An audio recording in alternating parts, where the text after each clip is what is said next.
Hey guys, welcome back to the channel. This is story about what if Naruto fights against Shinobi Alliance Part 1. Before I start, please do support for more amazing content and comments for Part 2.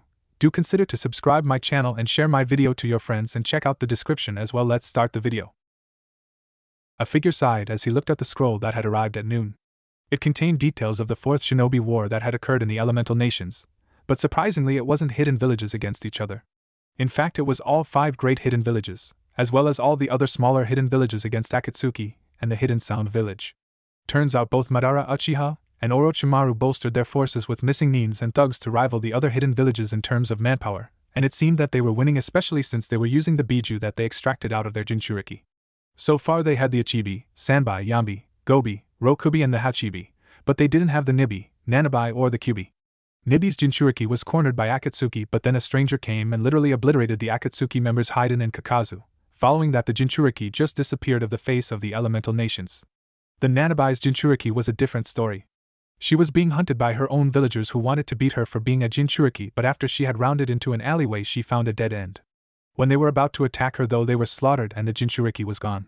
Finally, the Kyubi's Jinchuriki simply vanished after he had been exiled. Many people had looked for him, but they had no luck in finding him. That was 10 years ago, Naruto thought as he sighed again as he contemplated on what to do. So far the scroll had stated that they would like an alliance to combat the Akatsuki and Orochimaru. However, in order to make it more persuasive, they even added in how likely they were to attack his own nation once the Elemental Nations were overrun.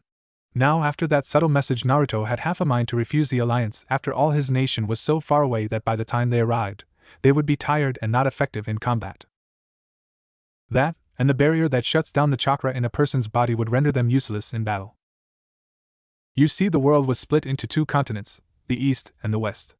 The East became known as the Elemental Nations and the West recently became known as the United Whirlpool Nation.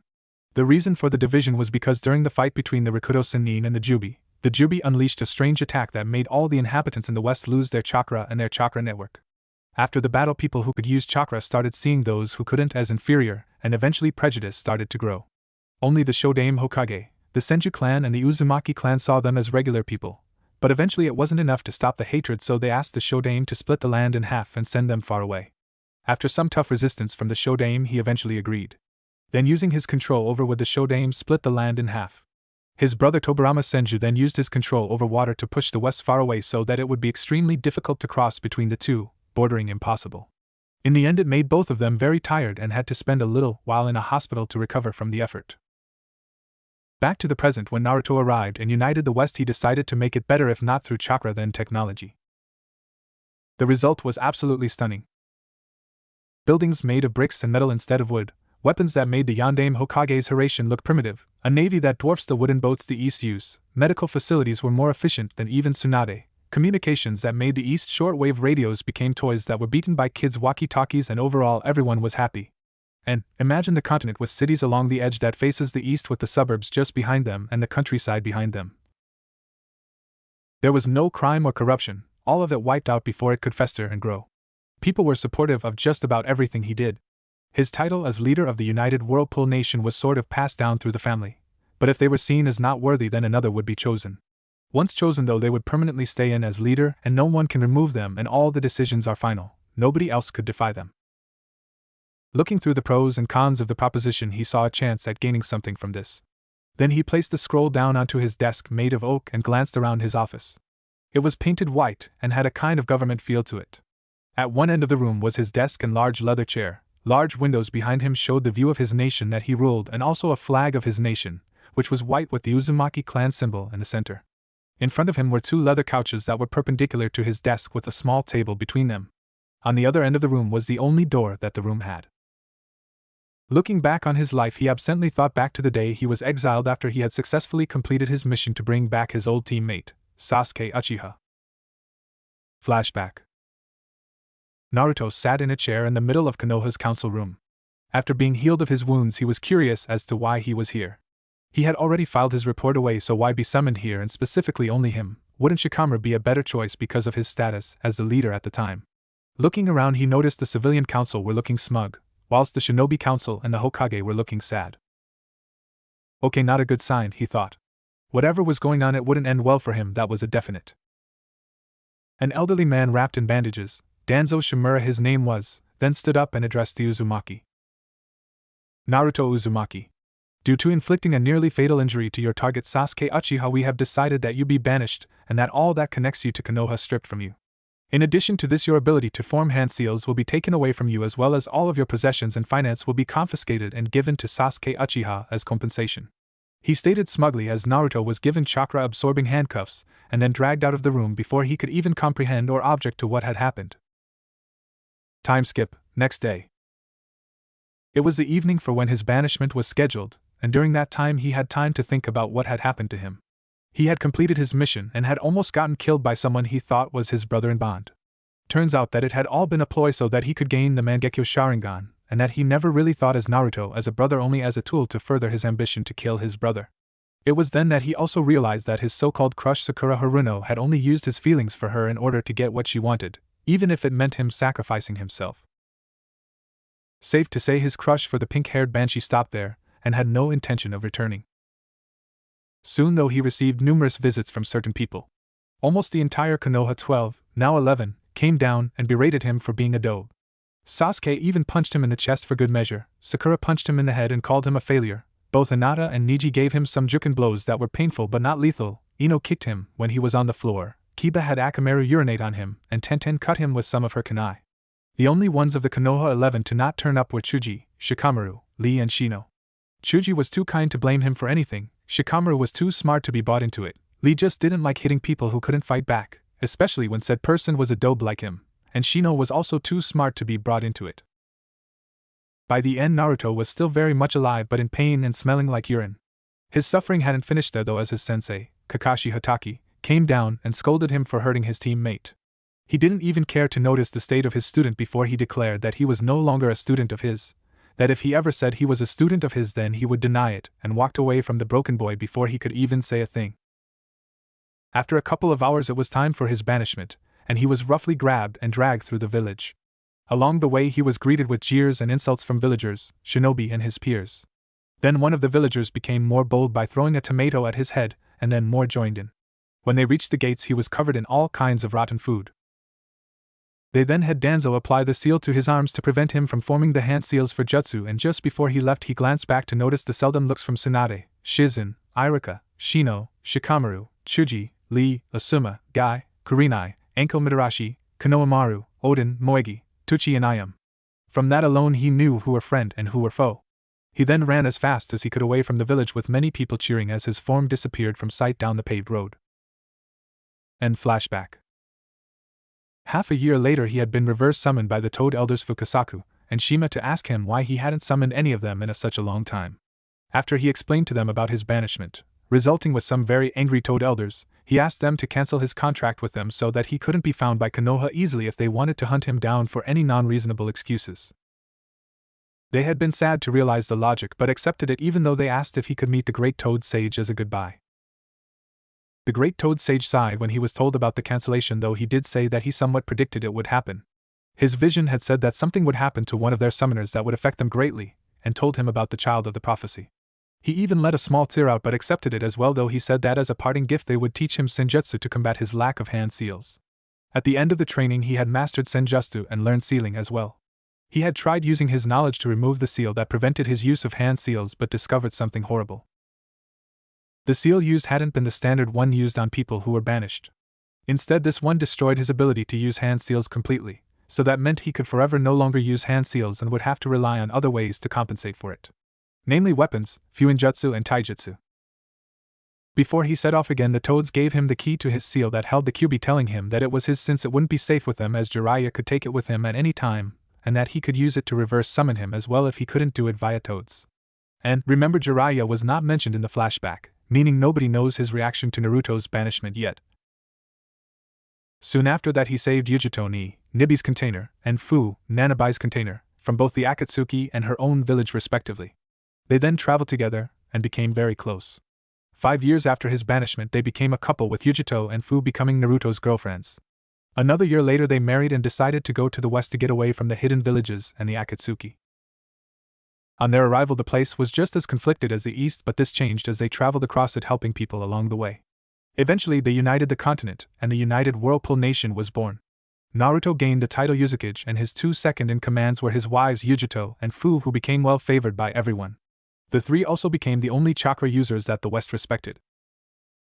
Now with this alliance I could demand for my clan's heritage back that was stolen by the Fire Daimyo, Naruto thought with a scowl in place. Now some would think he was talking about Minato Namikaze, his father, but he was actually talking about his mother, Kushina Uzumaki. You see, when Uzushiogakure was destroyed by a combined effort of Iwa and Kumo, the Land of Fire's daimyo came in and claimed the land as his own without any consent from the survivors and threatened all of them with his large army of samurais that forced the survivors to flee. The reason his mother went to Konoha was because she thought she could get help from the Sandaime to stop the daimyo. Her plea was left unanswered as the Sandaime didn't want to risk a civil war that could be taken advantage of by the other nations, but stayed in Konoha as a necessity. Then, due to her being the only Uzumaki in Konoha other than Mito Uzumaki, she had to become the second Jinchuriki to the Kyuubi no Kitsune. Later on she fell in love with Minato, when he saved her from Kumo Nin, who wanted her for her special chakra that could subdue a Biju, and soon fell pregnant with Naruto. Then on the day of his birth the Kyuubi was ripped out of Kushina by Madara Uchiha, and his father was forced to seal it inside of him when it was obvious the Kyuubi wouldn't stop rampaging even after the genjutsu on it had been released. Naruto wanted to take back what was his, especially since it was taken by someone who had no rights to it in the first place, but he wanted to do it without putting his nation at risk. The country had only been around for 4 years and some were still affected by the violence that existed before them. He didn't want to cause harm to his country because of him being selfish, no matter how many times he could be. On to why he didn't want his father's inheritance was because there was no longer any to be claimed. Reason being, his father had placed a blood and time seal on the inheritance that prevented people from touching it without Naruto's blood, and if it wasn't done by the time he was 18, then the seal would destroy his inheritance to prevent anyone else from getting their hands on his jutsu. The reason why he knew about his parents without being told by anyone who knew at the time was because his own parents had told him when he tried to control the Kyuubi. They told him everything from his inheritance to the events that led to the Kyuubi's attack. At first he was angry at his father for the problems the Kyuubi gave him and even said that he wouldn't take the Namikaze name, but he did understand why he did it, and would say he was his son. The only problem was that he would be taking on his Uzumaki side of the family as he had been brought up on the name Uzumaki, and that the Namikaze inheritance had been destroyed by the time blood seal on it too soon for him to do anything about it. His father had been sad that he couldn't pass on his Hiraishin jutsu to him, but admitted it was for the best because it wouldn't do good if someone like Sasuke Uchiha got his hands on it. His mother though was ecstatic that her son would be following in her footsteps by specializing in weapons and Fuinjutsu. She also told him that if he wanted to learn how to use her chakra chains, then he would need to find the ruins of Uzushiogakure and locate the scrolls she hid that also contained her other techniques. After defeating the Kyuubi and gaining full control over his chakra, he said goodbye to his parents, which included being hugged by both of his parents, and they left him with tears in his eyes when they told him that they were proud of him and that they would always love him no matter what. They then disappeared, and it was then that he started creating a friendship with Kyuubi, who he discovered was called Kurama, and made his conditions more hospitable in the seal. Sighing again, he pressed the intercom to his wives and said, "Yujito-chan, Fu-chan, can you come here please?" "Sure, Naruto-kun." 10 minutes later his door opened and in stepped his two wives. Yujito wore dark blue jeans with a picture of a pink cat paw at the bottom of her right leg, white trainers, a white t-shirt that covered her C-cup breasts, and had styled her hair in a bandaged tail that went down to the small of her back. Also on her were various exercise equipment for monitoring oneself, i.e. heart rate monitor and a watch. Following her was Fu, who wore similar to Yujito except it had a butterfly on her jeans, and she wore a red t-shirt that covered her C-cup breasts. Other than that though, they wore exactly the same. And I am not going to talk about facial features. If you don't know, look it up. "What did you want to talk about, Naruto-kun?" Yujito asked as they both sweated slightly. Throwing the scroll to them, to which Fu caught, they opened it to read the contents. A series of emotions played across their faces, most notably confusion, coldness, then finally anger. Throwing the scroll back to him, Fu told him what they felt about the alliance. How dare they try to involve us into their war, and instead of making us worried they should have just come clean and say that they need our help badly, Fu stated loudly.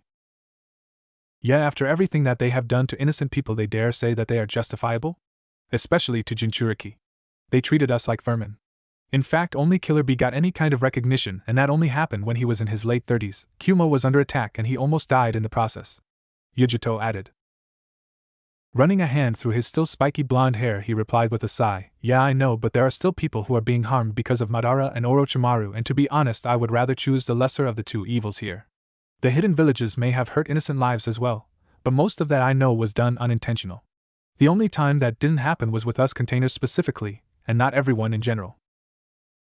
Both Yujito and Fu's expressions softened at that. Despite the harm done to him by Konoha, he was still willing to ally with them if it meant the safety of innocent people. It was one of those qualities that made people open up to him or try to befriend him. What Konoha had done was throw away a diamond in the rough, and in the end what was Konoha's loss became the West's gain. Thinking over it a little more, they looked at each other for a moment before nodding back to him, to which he pressed a different button on the intercom that connected him to the communications department. Fuki-san, can you please send a message to Konoha to tell them that I will meet them and the other Kages about an alliance at the Naha port, and that is an actual in Japan. If you were wondering, in Kirigakure 2 days from now. Also inform them the reason why the Naha port was chosen was because of the amount of space needed for our arrival, Naruto said as he took his finger off the button. A second later he heard a female's voice reply back. Yes, Yuzukage-sama, right away. The intercom then went silent. After that was over, he walked over towards his wives and gave them both a kiss on the lips before flashing to their shared room in the Yuzukage's mansion. For that night the mansion of the Yuzukage was loud with moans and sounds of flesh smacking flesh. One day later in Konoha, Tsunade sat behind her desk in the Hokage Tower in worry as she held the letter that had arrived from the UWN, shortened version of United Whirlpool Nation, that morning. Standing in the room with her were the other 4 Kages. Mei Terumi the Mizukage, Anoki the Tsuchikage, Gaara no Sabaku the Kazekage. Finally there was the Raikage. Standing with them also was Mifune the samurai leader of the Land of Iron and representative of the smaller hidden villages that couldn't have a Kage. Looking at the letter in front of them on the desk, they studied it, and if they were honest, it looked weird to them. Instead of a sealed scroll, they got a light brown, rectangular envelope that was sealed on the back. The address read: Tsunade Senju, Hokage. Hokage Tower, Konohagakure. Elemental Nations. Then in the top right-hand corner was a blue stamp with a white swirl in the center. Looking to her fellow Kages in confusion, she asked them what was on their mind. Well, it seems that they have started using alternate means of communication, but let's see what they sent back. Mei offered, receiving numerous nods the room's other occupants. Turning over the letter and breaking the seal, Tsunade took out the reply and read it aloud for everyone to hear it. Dear leaders of the Elemental Nations, I have recently received your letter containing the want for an alliance, and I must say it was a shock to say the least. I have given it consideration and have decided that an alliance may be possible if we talked face to face, so I will meet all of you at the Naha port in Kirigakure tomorrow in the evening. The reason for this is because of the space needed for our arrival. Also, I will be bringing some guards with me for protection, so feel free to bring some along as well. On a more serious note, please do not send any ninja through unauthorized, or it will be taken as an act of aggression on your side and an alliance will be impossible. Yours sincerely. N.U. Yuzukage of the United Whirlpool Nation. Just below that was another swirl, only red instead of white. I have seen that swirl before. Anoki muttered as he saw a look of recognition appear on the faces of the Raikage and Hokage as well, though the reason was different. That's the symbol of Konoha. Who does he think he is using our symbol? When he comes here, I should demand he remove it and pay compensation to us for forgery. Tsunade ranted until she was interrupted by a cough from the Raikage and the Tsuchikage. Actually, Tsunade-dano, it is the other way round, A said as he saw Tsunade raise an eyebrow in confusion. Seeing A's reluctance to continue because of his predecessor's mistakes, Anoki decided to pick up from there. You see, Tsunade-dano, that symbol originally came from the Uzumaki clan in Yuzushiogakure. Due to their close connection with the Senju clan, the Uzumaki clan gave permission to Konoha to use their symbol as a sign of friendship. The symbol is now shown on the leaf headbands and on the back of the Chunin and Jonin flak vests. Also, the last initial of his name is U. This could mean Uzumaki. So whoever this NU is, they could very well have all rights to the symbol, even retire it if they want to. The reason why Raikage Dano here is reluctant to continue is because during the Third Shinobi War, Kumo tried to kidnap an Uzumaki but was foiled by the Yandame Hokage, who was a Chunin, and was he a Chunin at the time? At the time. Anoki finished as he saw the embarrassed blush that the Hokage was now adorning. It shouldn't have been news to her, especially since she was the Hokage and a Senju to boot. It was then that Tsunade realized how important the Uzumaki were to Konoha's founding. Without them, the Senju and Uchiha would have never found a neutral country to negotiate in, and would have kept on fighting. How when Madara first used the Kyubi to attack Konoha, Mito Uzumaki, her own grandmother, sealed it within herself to protect them. Then the abuse that one Naruto Uzumaki suffered at the hands of a village that prides itself on his symbol. Finally, the fact that the academy didn't teach anything about the Uzumaki clan was the salt added to the injury.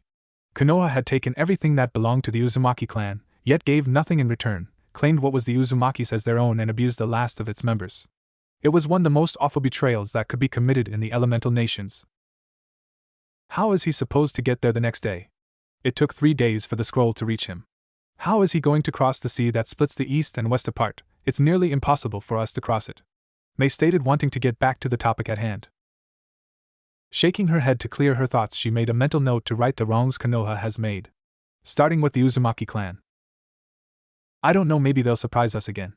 For now, though, I think it best that we retire for the day and we all should meet at the Naha port tomorrow evening, as it said in the reply. Mifune said as he bowed in respect and left along with the other Kages. After bidding the other leaders goodbye, she looked at current jonins to decide who were best to bring along. Ichiraku Ramen Stand. The stand was unusually quiet as the customers ate their food in silence. Before Naruto's banishment, this place used to be filled with laughter from friends and family. After his banishment, it became as quiet as a ghost town. When they got the news, Chuji threw out anybody who insulted his favorite customer, and his daughter Ayam had locked herself in her room and didn't come out for a whole day. Apparently she had had a small crush on the blonde but didn't do anything because of his crush on Sakura at the time. Afterwards she was cold to all of the Konoha 11 who badmouthed or had a hand in Naruto's suffering. Inside the bar, sitting on the bar stools to the ramen stand, were Hinata and Niji Hyuga, Kiba Inuzuka and his partner Akamaru, Ino Yamanaka and Tenten. All of them had depressed auras about them as they constantly reminded themselves of the pain they had caused to Naruto just before he was banished, since today would be the 10-year anniversary that it occurred. I still can't forgive myself for abusing him like that. I mean, we all thought that Naruto had almost killed the team when we caught word of how badly wounded he was. Not once did we think that Naruto himself would be wounded, Kiba said, with Akamaru whining in agreement. I know, and then when Tsunade called us to ask us about his condition before leaving, sob, we told her, and then said we were glad we did it, sob. Hinata sobbed as she couldn't get rid of the look of betrayal from the blonde when she and the others had delivered their punishment. Niji rubbed the back of his cousin as she sobbed with her back hunched. Truth be told, if anyone suffered the most out of them, it was Hinata. The girl had a huge crush on Naruto since the academy, and didn't have the courage to ask him out. Now she most likely never will have a chance with him, since despite Naruto giving her confidence at the Chunin exams, she didn't return it. Instead she, along with himself, used a painful but non-lethal Juken strike to slowly torture him along with the others. In fact, when Ayam and Chuji heard about their involvement, they banned them along with Sakura and Sasuke from stepping foot in the stand. Out of the whole Konoha 11 at the time, only Shikamaru, Shino, Chuji and Lee were still allowed to eat there. Eventually, after many apologies and begging, Hinata, Niji, Kiba, Ino and Tenten were allowed back into the stand but were now treated with indifference until Naruto said otherwise. That in itself was unlikely to happen since he wasn't allowed in the village anymore. Thinking about Naruto made them recollect the meeting they had with Tsunade just after Naruto's banishment. Flashback. After Naruto had been forced to leave, Tsunade called all of the Rookie 9 and Team Guy and their sensei to appear in her office to discuss the Sasuke retrieval mission. Which brings us to the now filled-up Hokage's office. Tsunade herself sat behind her desk, with her elbows leaning on the desk, her fingers interlocked, that consequently hid her mouth slightly and had a serious look about her. In front of her stood the, now, Konoha 11 with their sensei behind them respectively. On her far left were Team Guy, Team 8 on her close left, Team 7 on her close right and Team 10 on her far right. Looking at each team briefly, she decided it was time to begin the meeting.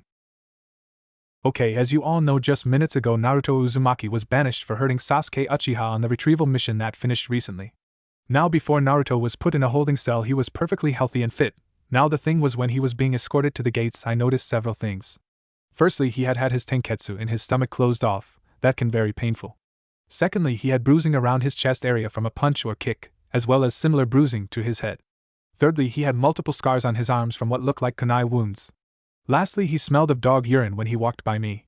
Now can anyone here tell me why he was in that condition when you were the last ones to see him in his cell? She questioned them in a tone that said she knew who did it and just wanted them to deny it. Sasuke snorted by saying, "Yeah, we did it. I punched him in chest, Sakura the head and Ino kicked him when he fell to the ground. Hinata and Niji closed his tenketsu and Tenten cut him up with her kunai. What does it matter though? After all, he did deserve it for almost killing me."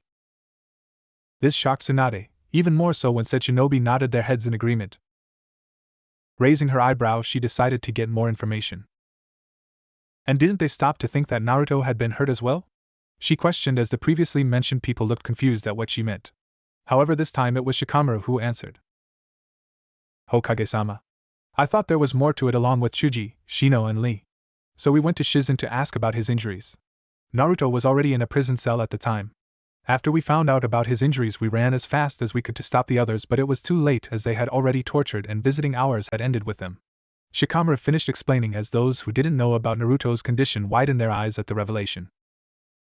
All but one, that is. Oh please, what could the dobe have had suffered at my hands when he showed a Rasengan into my chest that burned away my skin? Sasuke stated with a snobbish tone. How about a punctured lung from a Chidori? Tsunade countered as everyone's, except for those who already knew, and Sasuke and Sakura, eyes widened in horror at the realization at what they had done to the blonde ex-shinobi. They had jumped to conclusions without getting the full story from both sides. Kakashi felt like he was just as bad as the villagers who had abused Naruto because of the Kyuubi. It was worse because it had been his jutsu that Sasuke had used to force Naruto to use the Rasengan, and then he had the audacity to scold Naruto that badly. I mean, he thought he told Sasuke to not use that jutsu on comrades, but it seemed that he didn't listen and Naruto paid the price for it. In more ways than one. Minato-sensei, Kushinen Ichin. I'm a horrible person. I took everything you taught me and threw it out the window. Same with Obito, he said that comrades who abandon others are worse than trash, and I did exactly that with Naruto. I failed you all, Kakashi inwardly sobbed. On the outside, only a lone tear fell out of his exposed eye as well as his body started shaking slightly. Quickly, before anyone could talk to him, he shined to his apartment where he proceeded to cry himself to unconsciousness. When Kakashi shined, everyone, minus Tsunade and surprisingly the remaining Jonin-sensei, wondered why the copycat nin disappeared. Tsunade looked towards the Jonin-sensei and noticed that they too had come to the same conclusion, that Kakashi must have done something to Naruto as well, the genin, but not physical. Once a moment had passed, the genin remembered how each one of them slowly tormented the blonde, and the look of betrayal and extreme sadness in his eyes as they stabbed a piece of his soul with every second of their punishment. Tenten, Ino and Hinata dropped to the floor sobbing and crying at the pain they caused unnecessarily to one of their friends that could very well have totally ended their ties with him. Niji, Kiba and Akamaru bowed their heads in shame as they felt the glaring gazes of their sensei on their backs. Shikamaru, Chuji, Shino and Lee just looked at their comrades get swallowed up by their shame. To be honest, they didn't want them to suffer, but they needed to learn the lessons of think before acting and that actions have consequences. They were disgusted though when Sasuke smirked in his usual arrogant way. So I did more damage because my jutsu was stronger, HN, shows the dobe was nothing more than that. That's where you're wrong, Uchiha, Tsunade said, cutting off the raven-haired nin. Seeing this caused the Uchiha to a confused and angry expression that made Tsunade give a small grin in triumph. You see, Uchiha, at one point in the past Jiraiya told me of when he and Kakashi did the same thing. The outcome was that Kakashi had the same wound as you, and Jiraiya told me that he had to hold back or it would have killed Kakashi. Therefore Naruto held back in order to not kill you so that he could bring you back alive. Tsunade finished as both Sasuke and Sakura scowled at the news. Sakura was about to yell something but was stopped by the glare and killing intent, Ki, being directed at her from the busted blonde Kage. Okay, now that has been taken care of, I must issue punishments to some of you because of your reckless and violent actions. Naruto was inside a prison cell, and unless being interrogated, all prisoners must not be subject to verbal or physical pain. You all did both, therefore your punishment will be no new training from anybody, clans and family included. You may though train in what you already know.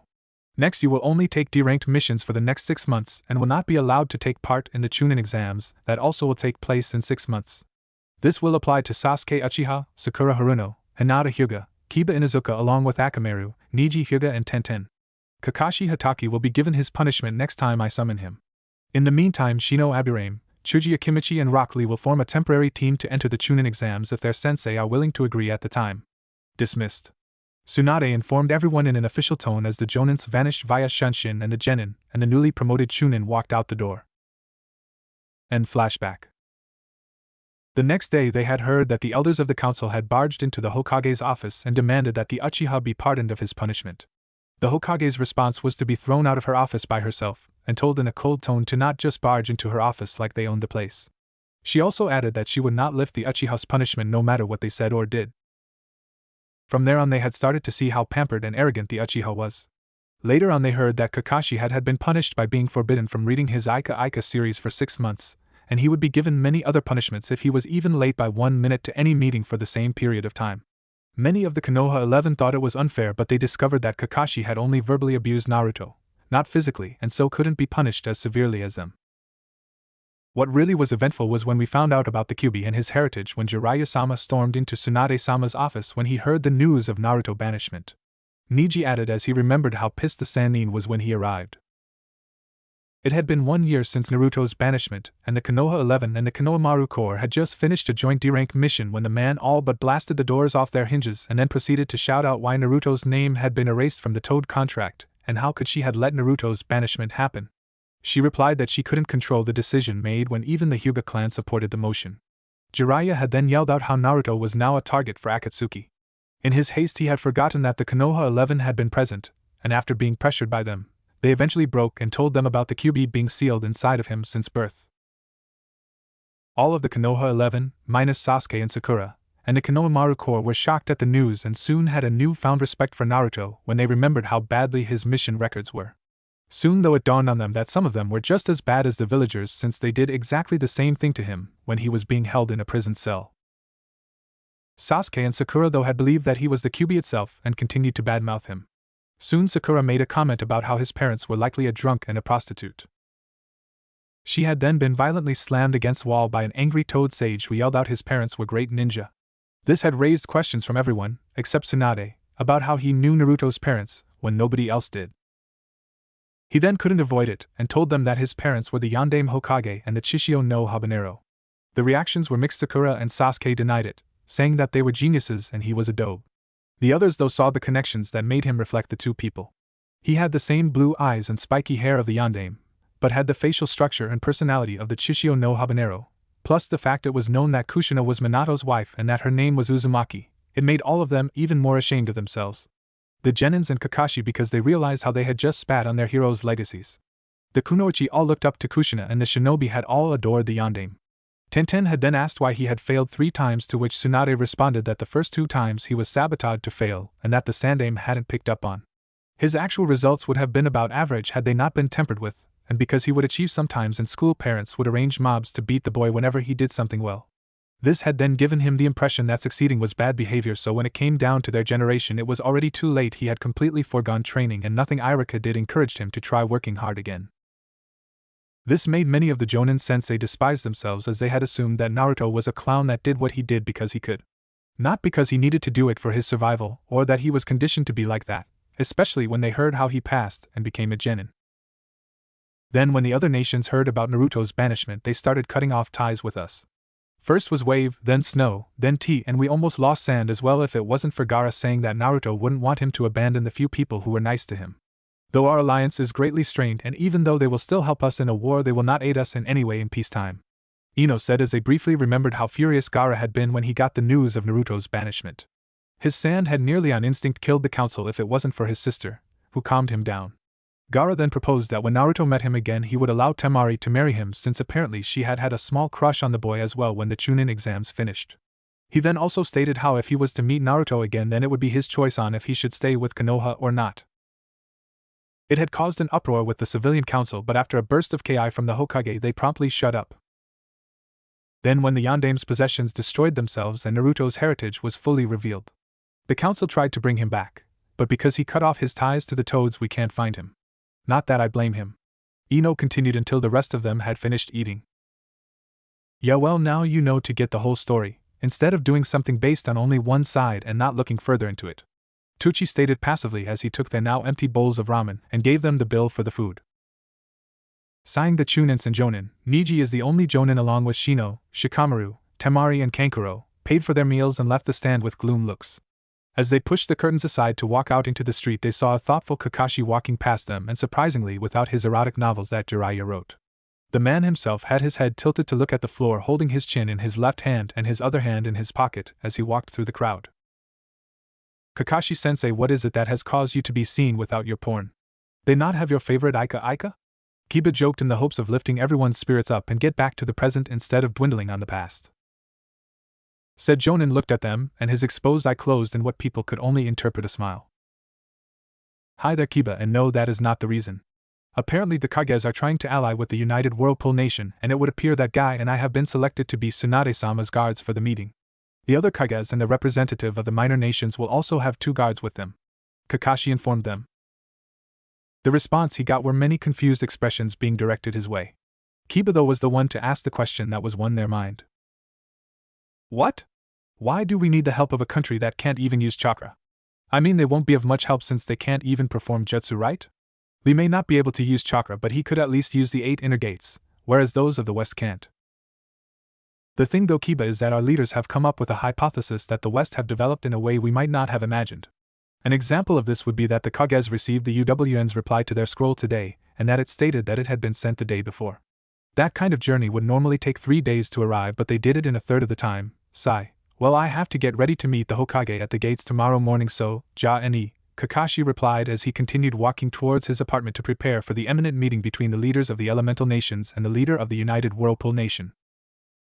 The shinobi and villagers who had heard what the Jonin had said began to worry as they knew that the war against the Akatsuki was going bad. They just didn't know it was that bad.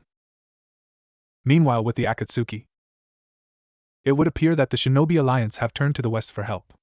Madara Uchiha said as he glanced at the figures that resided with him in the cave that contained the statue that held the biju that they had collected.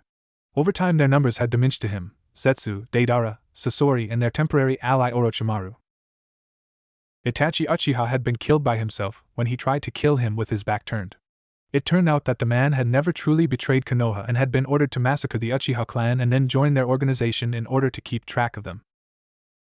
Kisame Hashigaki had been killed when he tried to take on the Hachibi's Jinchuriki.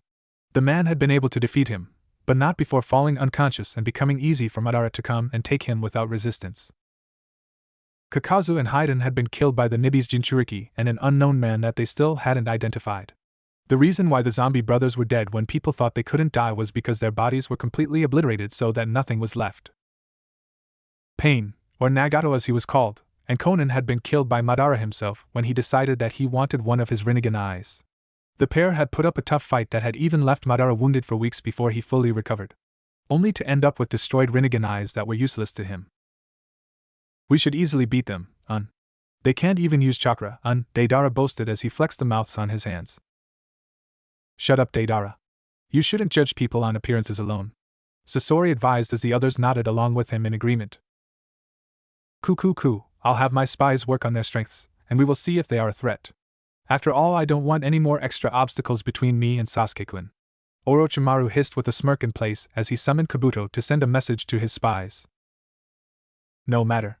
Zetsu, I want you to do the same, as I don't trust the snake to give us all the information he acquires, Madara stated. As you wish, Zetsu replied as he sank into the ground, vanishing from view. Time skip, morning Konoha. Take care and good luck, Tsunade-sama, Hinata shouted as her and the other shinobi and villagers stood at the gate to bid her goodbye. I will, Hinata. Take care everyone, we should be back the next day or the day after, Tsunade replied as she, Guy and Kakashi waved farewell and started their trip to the Naha port in Kirigakure. IWA. Kuratsuchi-sama, look after Tsuchikage-sama, an IWA villager shouted as said person grinned and waved in response. She and Akatsuki were her grandfather's bodyguards for the meeting and were just about to set off.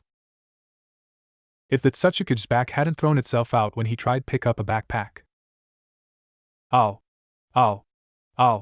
Damn this traitorous back of mine. Told you were too old to have the hat, maybe you should hand it over to me now while we have the chance, Kuratsuchi joked as she only received a death glare from the Tsuchikage. Humph. Inoki replied before all three used their ability to fly to get to the Naha port on time for the meeting with the cheers, and in some cases laughing, of the villagers and shinobi behind them.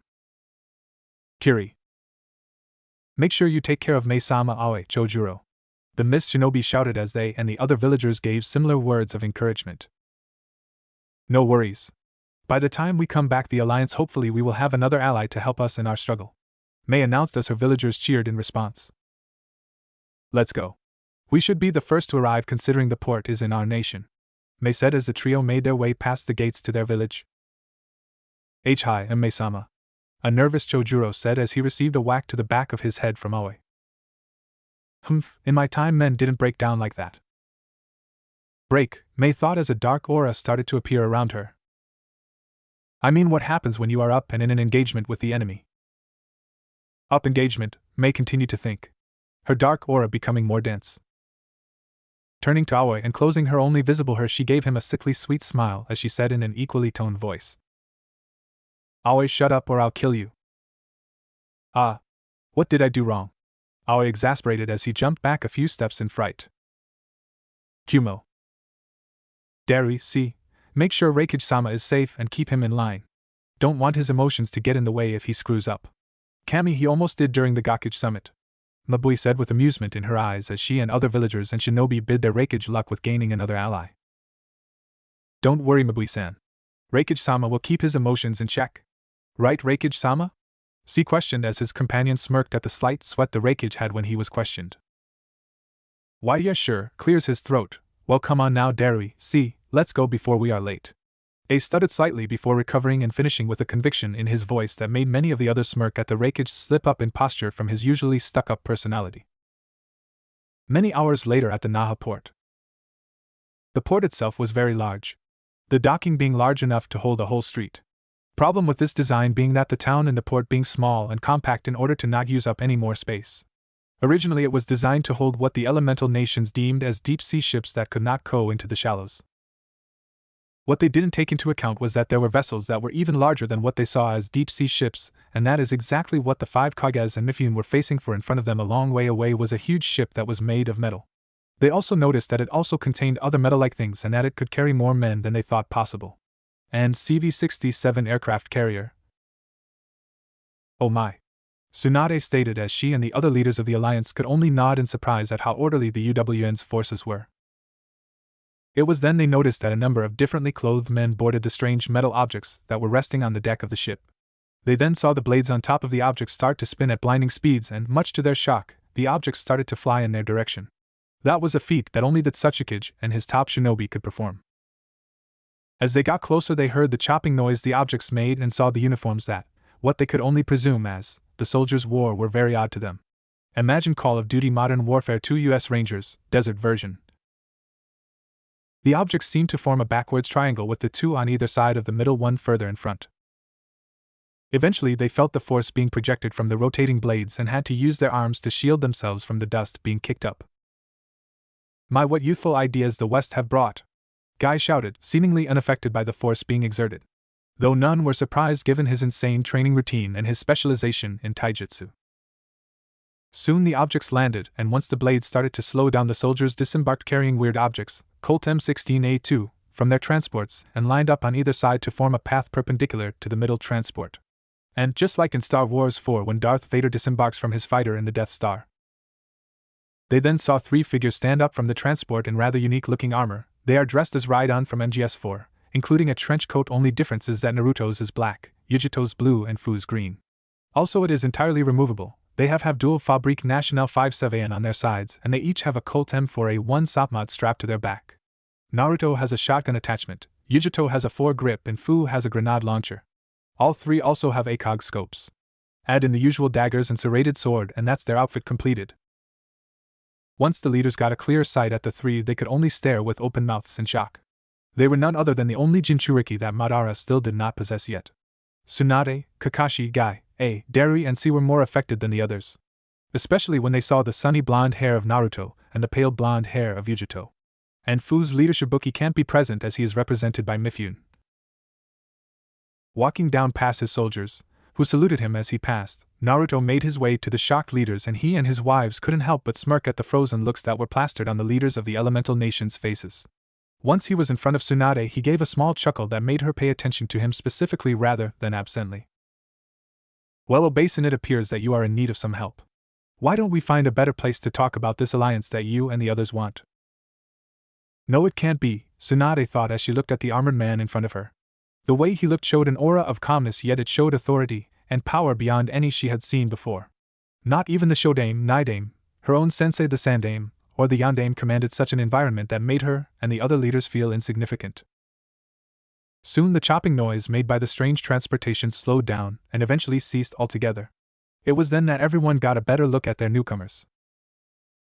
Naruto, a panic-stricken Kakashi thought as his only visible eye widened in disbelief as he gazed at the student he so willing cast off, even though he didn't teach said student enough to be considered his sensei to begin with. Honestly, a lecture on teamwork, that even he didn't stand by, and a small description of tree walking, that he didn't bother to help explaining to those who couldn't understand, do not count as teaching. Then a lot of emotion started to appear on his expression, the two most prominent ones being happiness and nervousness. Happiness from finding the boy, no man, after worrying about him for over a decade of his whereabouts, and nervousness because he was worried of Naruto's reaction to him, and Konoha after everything they had done to him. Guy was on similar thoughts but was not as worried as Kakashi was on how Naruto would react to him personally because, unlike his rival, he never did anything to him in the past to create any ill will between the two.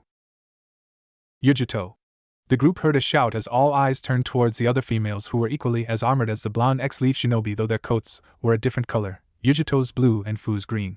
Upon recognizing them, they discovered the two females were the Jinchurikis to the Nibi and Nanabi, and that their leader was the Jinchuriki to the Kyubi.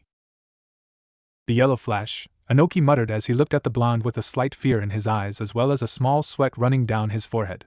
Everyone now looked at him, but their attention was then drawn back to blonde when he gave a small laugh that somehow made the atmosphere less tense. I may look like my father, but I am not him. I'm his son Naruto Uzumaki, Shodaime Yuzukage of the United Whirlpool Nation and son of Minato Namikaze, the Yondaime Hokage, and Kushina Uzumaki, the Chishio no Habanero.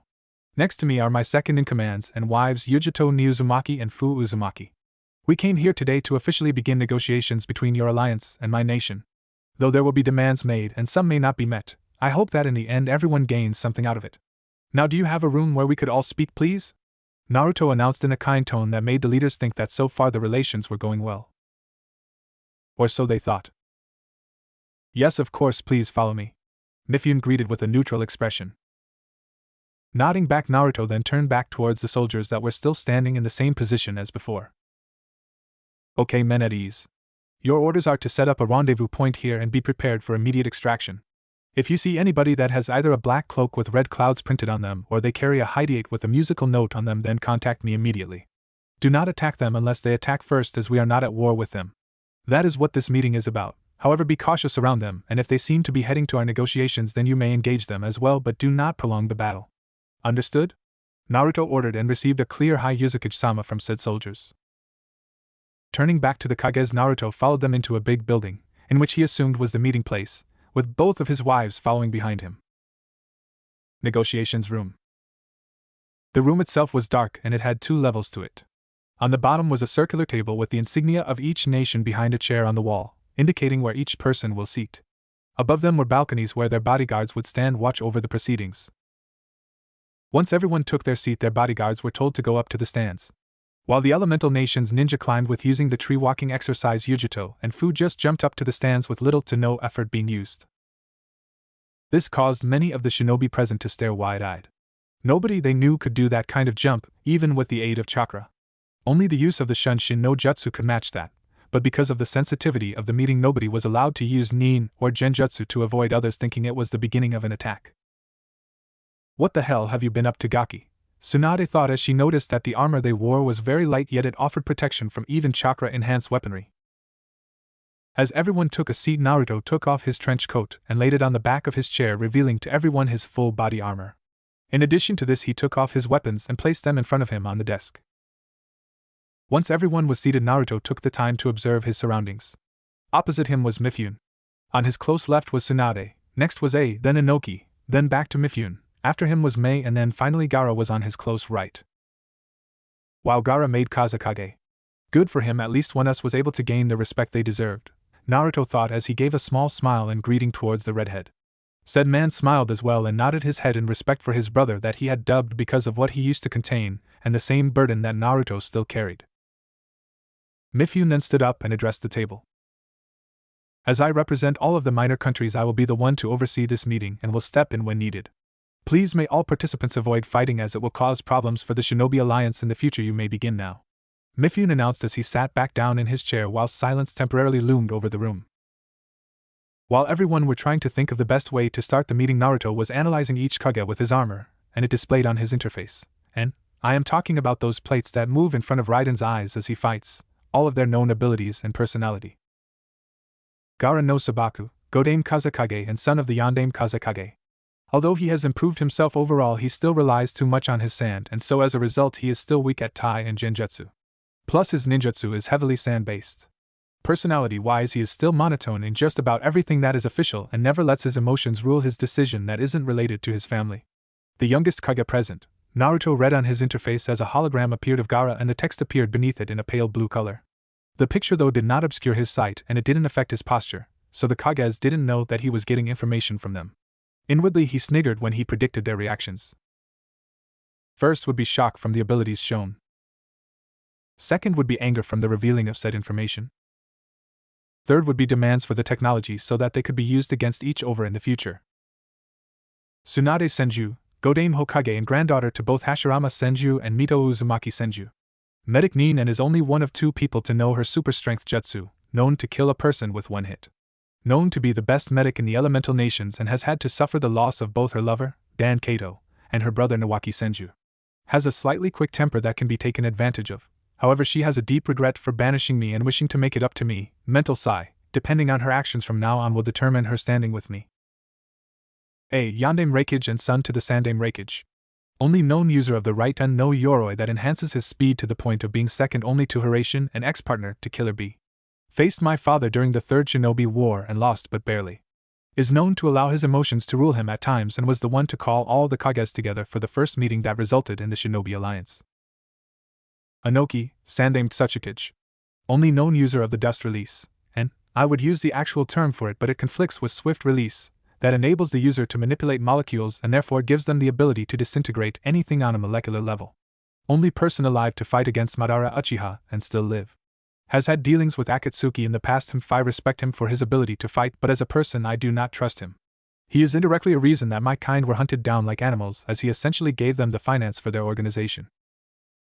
Mei Tarimi, Godame Mizukage and leader of the rebel forces that overthrew the Sandame Mizukage. Known user of the Yotan and only known user of Futon style of ninjutsu, and do not get that confused with Futon. Futon means boil release and Futon means wind release. She is very neutral when it comes to politics and is known to make good decisions, however has an anger problem when references to her past love life.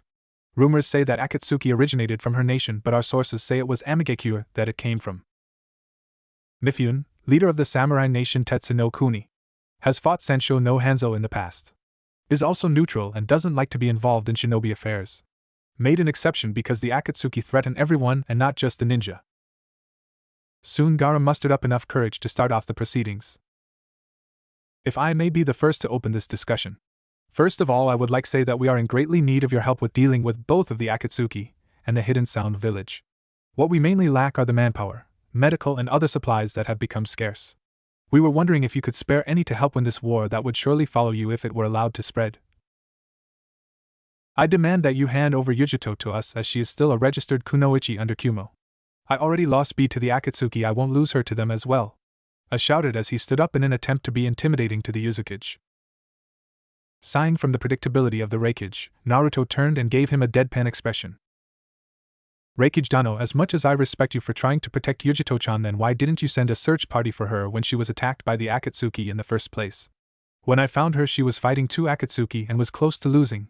When I intervened and saved her I asked her if she wanted to go back to Kumo. Her answer was no and added that you probably set her up since apparently you never cared about her. She said that whenever she was mistreated you ignored her, but when B was mistreated you practically beat the offender to a bloody pulp. Then when she went missing my sources told me that you didn't even try to find her. But we have been informed that when B was captured you practically declared that all the other nations were at fault for losing people of our kind. Don't make demands that you are not entitled to. Naruto started off in an even tone but ended up loudly stating the Raikage's fault in the first negotiations. A look down, finding the floor more interesting at the moment after being verbally assaulted and being correct in each accusations as he sat back down in his chair. Calming down, Naruto turned back towards the other Kages and he decided to make his opinion known. Now before anyone interrupts me I would like to make some suggestions. First of all, my soldiers are designed to fight battles and not to go into espionage or spy-related missions. With this in mind I can take care of the main front lines with your ninja in support, or using them to do one of 3 things, assassinating, sabotage or information gathering. With me so far? Naruto questioned and receiving nods in response. Alright, since my men do not have a chakra network, or use chakra at all, they cannot be used for many stealth operations that involve hiding in plain sight. Stealth operations we can do, but if it involves disguising ourselves as the locals then it will not work, as it will look suspicious that they could not detect us leaking any chakra at all. Instead, they would suspect that we are ninjas who can hide our chakra signature to a very high extent. Then I believe that we can leave the main fighting to your men Yuzukage Dano. However, as part of these negotiations, I am willing to have that seal we put on you that restricts your ability to form hand seals removed if you could provide us with the medical supplies we need. Tsunade offered as she wanted to repair her somewhat shaky relationship with her fellow blonde. His response was a chuckle that, unlike the laugh near the beginning of the meeting, didn't have any humor in it. Hokage Dano, I know what you are trying to do and I do appreciate it. The problem is that Danzo, many of the leaders scowl at the name, used a different seal than the one you wanted. While it did do its purpose, he also tweaked it so that it permanently stopped my ability to use hand seals, cue gasps from the female attendants and deeper scowls from the males. Also because I had had it on for a long period time, it became a part of me and so can't be removed. Normally the seal used would seal my memories of hand seals away so that I couldn't remember how to use them. However, what Danzo did was use a seal that caused me great pain if I made the hand seals with an amount of chakra that exceeded the level set. So in short, I can still form the hand seals without chakra, or I can use jutsu that requires chakra but doesn't require hand seals, such as the Rasengan. Naruto said as he received shocked looks from the other leaders in the room. The Kages themselves couldn't help but sneer inwardly at the mention of Danzo. He had caused so many problems for them in the past, the Hokage included. Sending his route out to cause trouble all in the name of Konoha, or to be more specific himself. His belief that shinobi are emotionless tools was very disliked by everyone present, and was the reason Sarutobi was chosen as the Sandaime Hokage instead of himself. In recent years he has become more daring in operations, and that because of his old age he has become more delusional, so that he went from just wanting to be Hokage to wanting the whole world to be ruled by Konoha and essentially himself. He had even gone so far as to suggest Konoha betray the alliance with the other nations. Seeing that they were getting off topic, Inoki spoke up to get an answer to a question he had been thinking of since the idea for the alliance came about. Even though we all have had past grievances with Danzo, I question the effectiveness of your nation Yuzukage Dano. As far as I know, your forces will not be of much help to us, considering that they cannot use chakra, nor do they have a chakra network. Inoki snorted as the Yuzukage's stern gaze turned to him. First of all, do not think for 1 minute that my nation will be under the command of the Kages present, nor their shinobi. Prejudices in the past have caused people in the UWN to be wary of people who can use chakra, even people like Rock Lee who may not be able to use chakra, unless it's taijutsu related, but still has a chakra network. In the face of this, my forces will only answer to shinobi whose orders are approved by my army's counterparts. Any shinobi who tries to force one of my forces to do an order will be considered a threat to my men and killed on sight or captured and put on court-martial. This also means that my army will not stay in any hidden village in the efforts to avoid conflict between allies. No doubt that there will be some fool either in my army or yours that will try to start something. As for their fighting prowess, I propose a challenge. I will face a shinobi or shinobis of your choosing without using chakra. You can even have a Hyuga use their Byakugan to be sure that I am not using chakra, and instead of my using my own gear I will use the standard equipment my men use to show you how efficient they can be. Naruto sternly told the Tsukage. The other Kages were thinking of possible opponents that would have high a chance of beating him, but before they could speak, Tsunade decided to give a proposition of her own. If I may ask my fellow Kages, may I offer the challenge of the entire Konoha 11 facing you Yuzukage Dano in one-on-one fights in Konoha's Chunin exam arena? They are all either Tokubetsu Jonin or fully fledged Jonin and are a suitable challenge, especially since a Kage is still a powerful opponent even when they deliberately weaken themselves. Tsunade offered as the other leaders considered her solution. In truth, she wanted them to meet to get their problems sorted and off their chests. Back to the thoughts of the Kages, Emi thought it was a good idea. After all, the Konoha 11 were known to be a group of very skilled Konoha nin. That, and they were the first generation to pass, with 8 of them being clan heirs, 1 from a civilian councilwoman, and 2 being orphans. And that they barely survived their first Chunin exams, with only the Nara being promoted. And this confused me greatly in the canon. Naruto and Shikamaru are equally qualified to be Chunin. Shikamaru had the brains but lacked actual strength, and Naruto had plenty of strength but lacked brains, so they both stand on either side of the spectrum. Even then, Naruto could still come up with plans on the spot, whereas Shikamaru had to sit and think. That gives the enemy plenty of time to kill him. The only reason it didn't happen was because Temari hesitated and was confused by his thinking pose. And that officially they had beaten Orochimaru's personal Jonin bodyguards known as the Sound Five, despite the fact that in reality they were mid-Chunin in terms of actual power and skill. Yeah, very powerful. I will accept your idea if the other Kages agree. Naruto spoke cheerfully, but his voice seemed to contain anything but that. This was picked up by everyone there, but only the Hokage, her bodyguards, the Kazekage, and Naruto's wives knew why. Oh Naruto, I'm so sorry I couldn't stop them. Tsunade thought as she bowed her head and allowed her bangs to cover her eyes so as to not show how misty her eyes had become. Up on the balconies. What a fool I was, and now because of said foolishness I lost my student, though I never taught him anything really significant, and my sensei's son no less, Kakashi thought. Inwardly he was close to being depressed again since he was thinking back on his team's genin days. He was supposed to have taught them how to survive in the world of shinobi. Instead he focused on one student because he thought he owed it to said student's clan and practically left his other two students to fend for themselves. One tried to defect and almost killed his comrade with the jutsu he taught him in the hopes of protecting them. Now he is a spoiled jonin who tries to take what he wants whenever he wants it. Another was a rabid fangirl that always tried to gain the attention his previously mentioned student, and still does. The only change was that she now had training in Tsunade's jutsu, and I know some people will be angry about the training with Tsunade, but I only really started to change from the canon at the Valley of the End where Naruto wins. So Sakura has already asked for training? As a compromise though, I have decided that instead of a fully fledged apprenticeship I have chosen to just some training to make her slightly better. Then finally was his last student. The one he abandoned in his hour of need and had earlier written off as a failure that wouldn't be assigned anything more important than gate guarding, whilst his comrades became either jonin or Anbu. Now he is no longer his student, hasn't been for 10 years, and is now the leader of a nation that rivals all of the elemental nations put together, and has the population's full support. Yep, that can be disheartening for a teacher who was one of the best jonin in Konoha. Guy saw his companion's imminent depression and thought it best to bring the one-eyed jonin back to earth.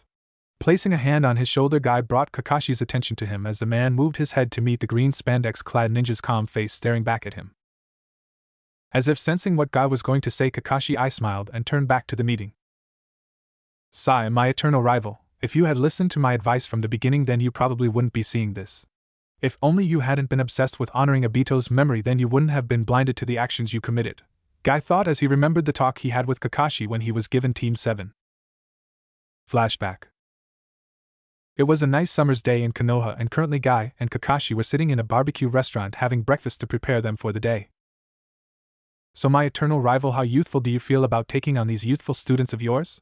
Guy exuberantly questioned. Well, Sasuke I'm sure will pass my challenges and I am pretty sure that he will help his teammates pull through, Kakashi nonchalantly replied as he read his orange book. Upon hearing this, Guy's happy expression fell into one of confusion. Are you sure, my rival? I read his mental examination reports. All of them state that he despises people trying to work with him. Oh, I'm sure those are exaggerated. Besides, I am more worried about Naruto. The kid's a dobe and can't even make do the Bunshin no Jutsu, Kakashi said, waving off Guy's question. But he can do Kage Bunshin no Jutsu easily, and with the amount he can make it's no wonder the Bunshin no Jutsu didn't work. Naruto-kun has too much chakra and wasn't provided with any advanced chakra controlling exercises except leaf balancing, Guy retorted. It doesn't matter. As soon as Sasuke activates his Sharingan I'm going to train him privately so that he can master it and protect his comrades with it, Kakashi answered back to the now slightly frowning jonin. It was then that Guy realized something. Kakashi was describing Sasuke like he had Naruto's morals. Said morals were the same as his late teammates, Obito Uchiha. It seemed that Kakashi was trying to see him in Sasuke, but the problem was Sasuke was nothing like Obito. Obito was kind and was willing to work with his teammates despite how he felt about them. Sasuke though would kill his teammates the moment they stood between him and his goal to kill Itachi. My youthful rival, as a word of advice, please move on from Obito's death. Constantly mourning him like this will only cause unneeded problems for you. But before Guy could get in another word, Kakashi had already used Shunshin no Jutsu to travel to the Kia Memorial Stone to mourn his friend for 2 hours before meeting his new team. A team that Guy believed would suffer because of Kakashi's unwillingness to move on. He was right. End flashback. And now because of your stubbornness your team became the opposite of what they were supposed to be. All teachers want their students to make it as high as possible.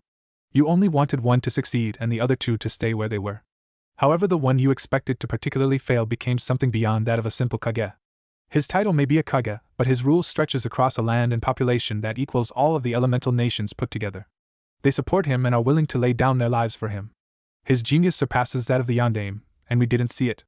Konoha lost its will of fire the moment Naruto was sentenced to be banished, Guy inwardly stated in a rare sense of seriousness. With the Kages. Before we give our decision, we would like to know why you seem a little hostile towards the Konoha 11 Yuzukage Dano. May asked Naruto with a raised eyebrow in confusion. It was then that Naruto sighed before changing his mood to one of a kind of sadness that the others recognized as one related to past problems. Folding his hands on one another and leaning on his elbows on the desk so that his mouth was hidden, Naruto responded to the red-haired Mizukage. That is because 10 years ago the Konoha 11 used to be the Konoha 12. Naruto responded, causing the other leaders, minus the Hokage and Kazekage, to look confounded at the blonde. Seeing that they needed a clearer explanation, Naruto continued to talk about his banishment. Think about it, I am the Kyuubi's Jinchuriki, and the last time the Kyuubi was spotted was attacking Konoha, where the Yondaime Hokage defeated him, and I turned 26 years old last October 10th, which is exactly 26 years since the Kyuubi's attack. I then grew up to become a shinobi of Konoha and graduated at the same time with the Konoha 11. I was placed on Team 7 with Sasuke Uchiha and Sakura Haruno, with Kakashi Hatake being our Jonin sensei. Time went on until the Uchiha defected from Konoha to Oto, and other members of the Konoha 11 along with me were tasked to bring him back. In the end it was a success when I came back with the Uchiha on my back, however that was when things changed for the worse for me.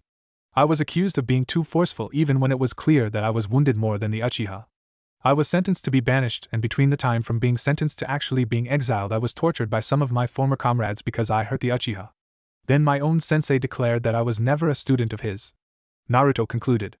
It was then that his interface showed all of the statistics of each of the Konoha 11 and saw that they hadn't changed at all, just that they were more proficient at their specialties were. An example being Tenten had only become better at weapons with very small improvements in her other areas.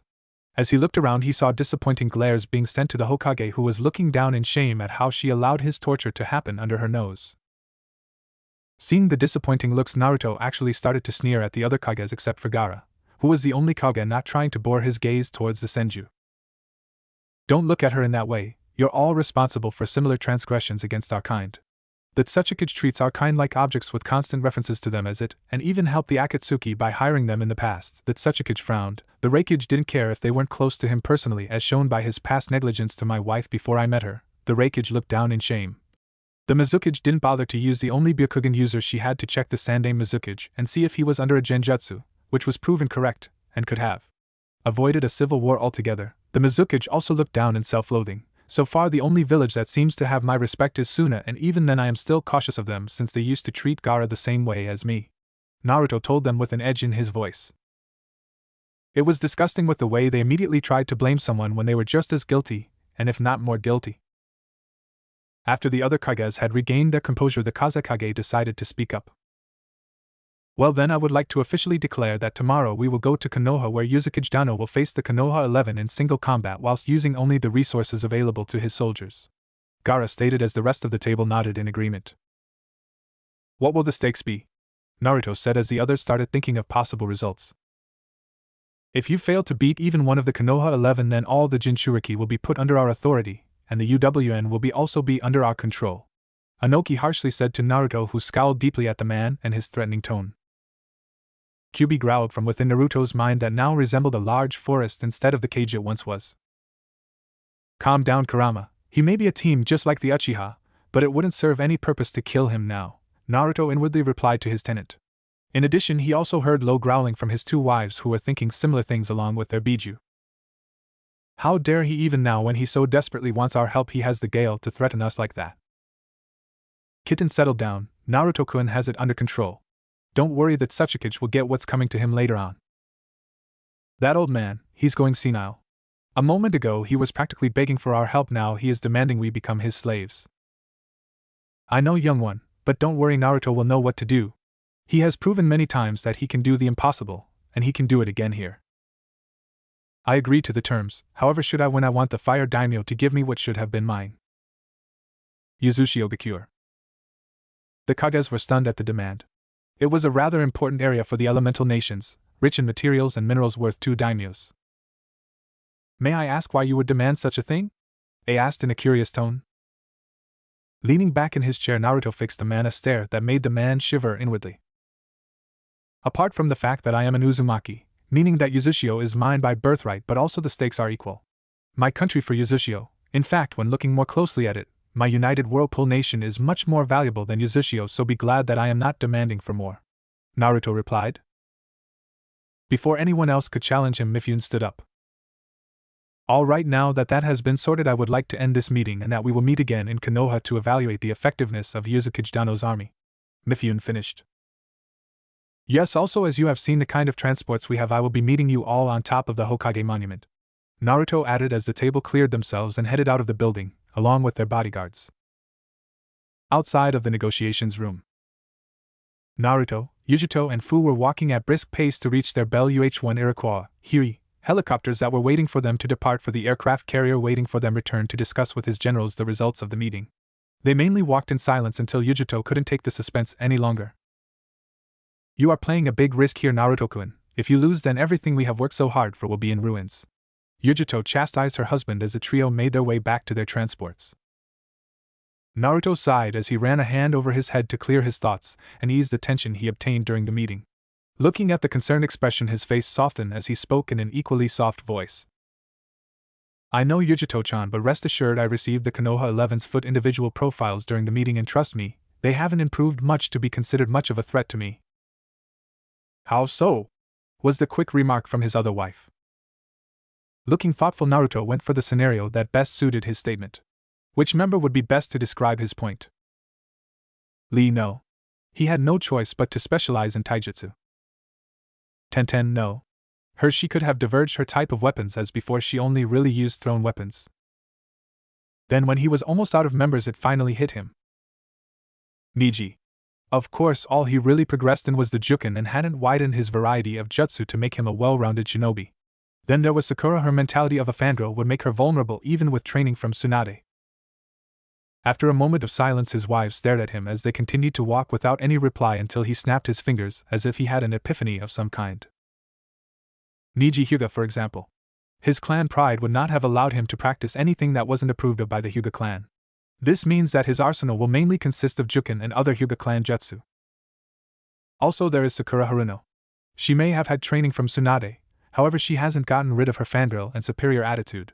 That will be her downfall if goaded in the right way. Naruto finished explaining to his two wives. The two looked like they wanted to retort but decided to not.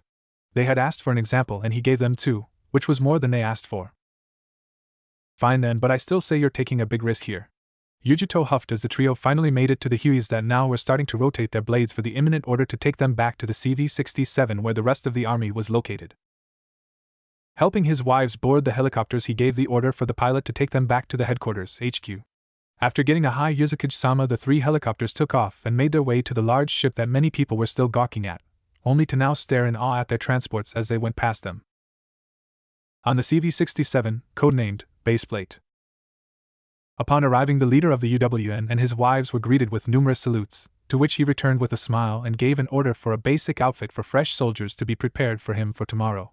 Many of his subordinates were confused at the request but knew not argue with their superior when it was something important. As soon as everyone went back to their duties, Naruto and his wives headed down towards the war room. This was the place where Naruto, his wives, captains and sergeants came to discuss strategies and other things that needed to be attended to. After passing numerous staff who saluted him and he returned, they soon reached a white door that had the words War Room written on the front in the font of impact. Next to it was a fingerprint and retinal scanner that only allowed those that meet the requirements access to the room. Naruto used his own hand and eye to be recognized through the scanner, and after a green light shone on the door there was a robotic voice that stated access granted. This was then followed by the few clicks of a number of locks being released until the door automatically opened to reveal the room itself. The room was a brightly lit room with a red wooden table in the center. The floor was covered in a pale blue carpet, and black leather chairs were situated at the table. Said table was rectangular in shape at one end with a chair slightly bigger than the others at one end and had a UWN flag on the wall behind. On the opposite wall had a large computer screen where many details could be listed. The walls themselves were colored in a deep maroon color. And imagine something similar to Call of Duty Black Ops where Mason meets Kennedy. All of his captains were already sitting in their seats and had their sergeants standing at attention behind them, and all of them in their non-combat uniforms. And imagine Call of Duty Modern Warfare 2, Shepherd's uniform, desert version. Each of their berets had a red swirl badge to signify their allegiance to him. In his army there were 4 ranks: private, sergeant, captain and general. Privates were shown by a red swirl mark just above the elbow on each side of their arm sleeves. These people were considered the lowest of the low, or beginners. Their rank was worth slightly more than genin rank because all soldiers started their service at the age of 18 instead of 13 and were seen as more mature than children, especially when they had already gone through at least 10 years of education before being asked if they would like to join up. Some would join up and some wouldn't, If they did join, then they would go through 2 years of training before being sent out. Some might think that when compared to the Hidden Village's 3-year course that the UWN's course was crap. Bear in mind though that most of the academies in the Hidden Villages mostly taught history and didn't teach the hardships of being in the military, making it look like a way to attain fame and power. In the UWN, all soldiers were trained to expect the worst, from killing people to being interrogated. Overall, the UWN may not teach as long as the Hidden Villages academies. They do, however, teach the realistic and practicality side of being a soldier. Heck, the 10 years of education before joining the army was considered to be better than the Hidden Villages academies. Especially since in the academies students were taught to recite what they were told, whereas the UWN public schools, and remember I mentioned in the summary that this FIC would be a slight X-over with the modern world, were taught to interpret history and come up with their own theories to situations instead of acting like blind sheep or vengeful, ignorant/arrogant people. Like a certain hidden village whose name begins with K. After 10 years of education, they are given the choice to join the Royal Uzumaki Army, or for short the RUA, for 2 years. And I know, not very original, but I couldn't come up with anything else, sorry. If anyone has any better names, please send them and I will think about changing it, to which after that they are assigned to a squad under the command of a sergeant, captain, or general. Back to the topic at hand, next rank to follow them is sergeant, and we're the only people considered non-commissioned officers, NCO. Their rank is shown by 3 red swirls forming an upside-down triangle. They have more experience than the privates and have command over them. Therefore, privates must listen to their orders unless told otherwise by either another sergeant, a captain, or a general. Captains were a different matter, as they, along with generals, were known as commissioned officers, CO. Their rank was shown by 3 golden swirls sewn onto the shoulders of the uniform. To become one, a person must have the following requirements. 1. They must have attained the rank of sergeant. 2. They must have 3 years of experience. 3. They must pass the captaincy exam, and imagine a more harder version of the Chunin exam. 4. Finally, they must be supported by all the generals. Their responsibility lies with commanding a squad of men, and that will be explained later on, along with their sergeants, and they only answer to the generals. Then finally, the generals. These people are the highest rank in the army and have the responsibility of running it. Only Naruto, Yujito, and Fu held this rank, and this was symbolized by the armor they wore, that only generals were allowed to wear. The trench coats they wore before were not their official coats, as they were funnily enough still being made, and pic can be found on profile. Only the coat is needed, ignore everything else. Anyway, if they ever wanted a new general, then one of them would have had to retire and pass it on to someone else. Seated at the table were 5 captains. Each one had a speciality that his/her squad excelled in. Akio Fujita. She had brown hair that just reached her neck, had crimson eyes, and stood at 5 feet 5 inches. She was the commander of the 1st Infantry Squad, and it was mostly a general combat unit that revolved around the saying jack of all trades, but master of none. Or in her case it would be Jill of trades, but master none, whichever works best. Next was Sato Hokkaido. He had sandy blonde hair that was flat and cut short to it almost being non-existent, had jade eyes, and stood at 5 feet 6 inches. He was the commander of the 2nd Infantry Squad and was the same kind of outfit as the 1st Infantry Squad. After him was Takahashi Yamagata. He had red hair that also flat and cut short, but only to about an inch's worth was left, had violet eyes, and stood at 5 feet 9 inches. He too was in command of an infantry squad, the 3rd Infantry Squad to be exact, and it also was the same kind of unit as the 1st and 2nd Infantry Squads. Infantry squads aside, the next captain was Inoue Kyoto. She had raven hair that was tied up into a bun, had coal black eyes, and stood at 5 feet 4 inches. Unlike the other captains, she was in charge of the 1st Medic Squad.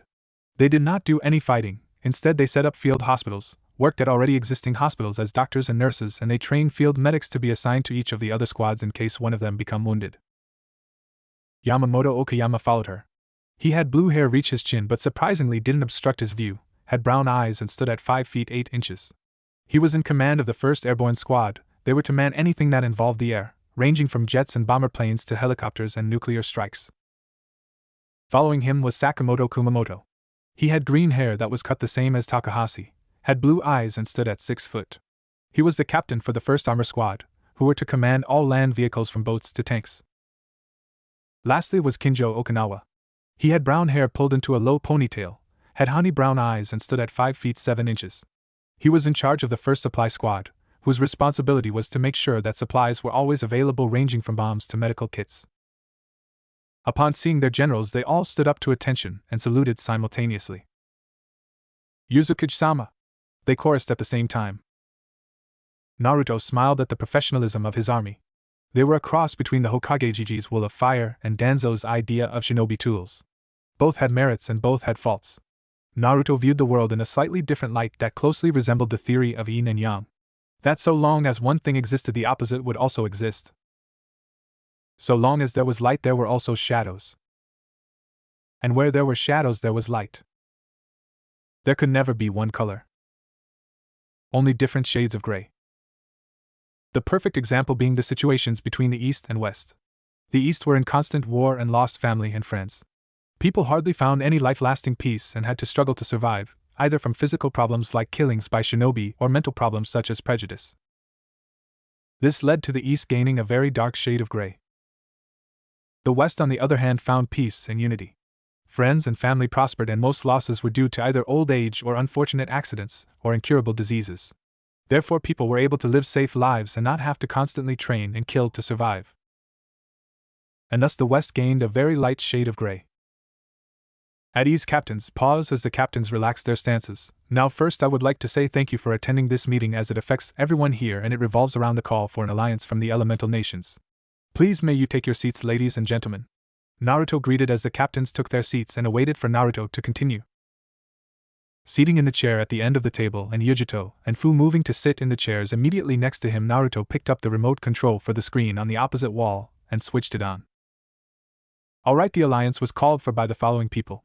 Tsunade Senju, Godame Hokage of Konoha. The screen gave a flash and blipped as an image of Tsunade appeared and covered the whole wall. Wolf whistle, damn, that lady has huge knockers, slam, shut up, pervert. Inoue whispered harshly to Sakamoto and retracted her fist from his head, which now sported a rather large swelling. This caused many in the room to snicker at the man's suffering before a cough from Naruto told them to focus, though he and his wives had smirks adorning their features. Cough, yeah, well, I wouldn't try anything. She is actually an old lady, and uses a genjutsu to look young, Naruto said, causing many at the table to openly laugh at the gaping mouth Sakamoto now had. Anyway, back to the reason at hand. She, along with Gaara no Sabaku, the Godame Kazekage. A picture of Gaara appeared. Anoki, the Sandame Tsuchikage. Another picture showed, but this time of the Tsuchikage. Mei Tarimi, the Godame Mizukage. The next picture showed Mei as the Mizukage.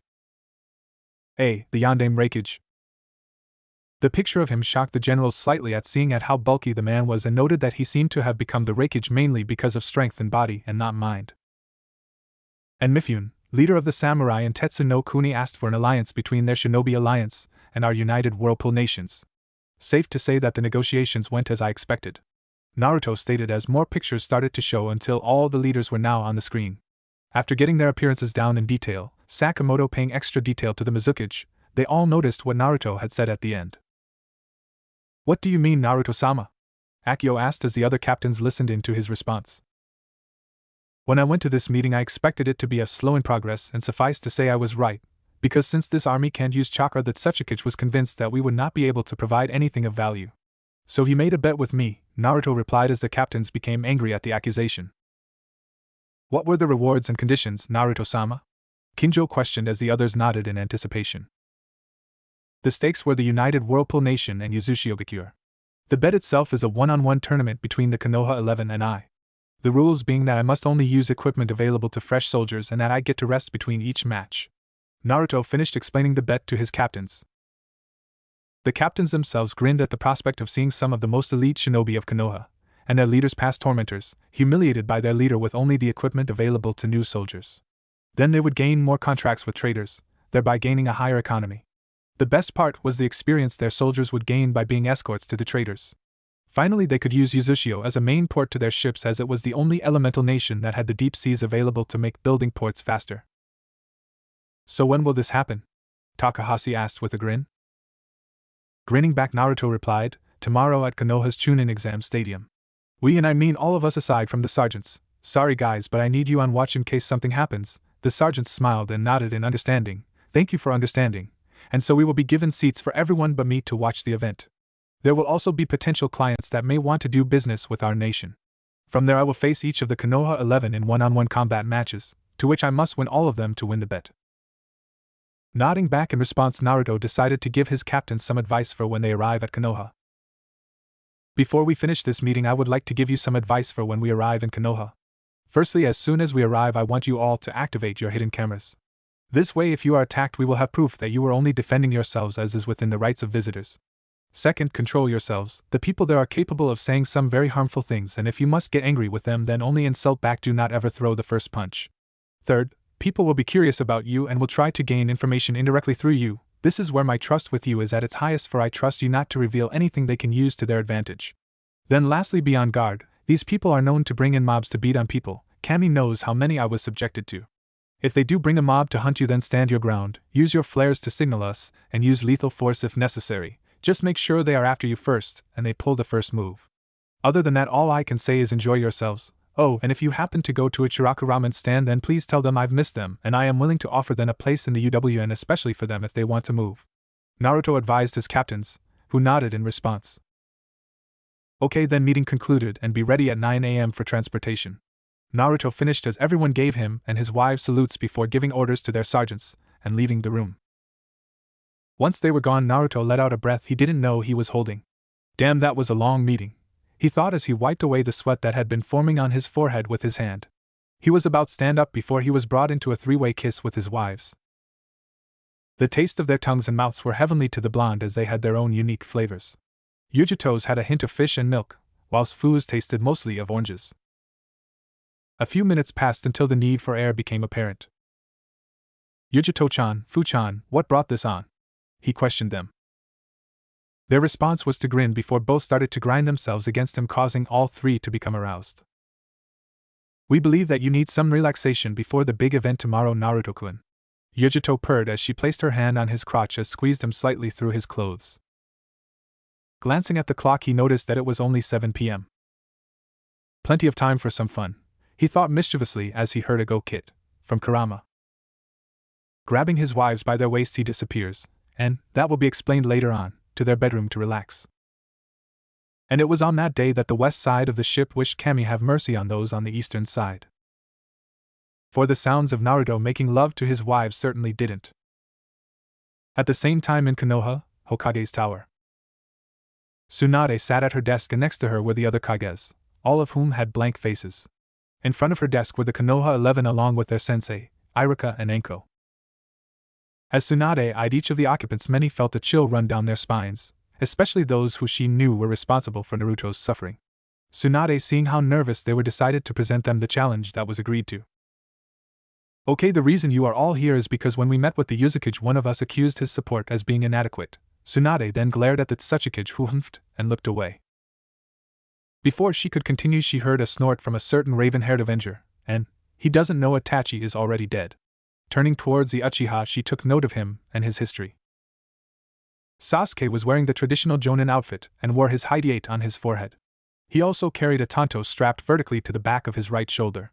After Naruto was banished, he was immediately reinstated as a shinobi and was given no punishment, much to Tsunade's chagrin.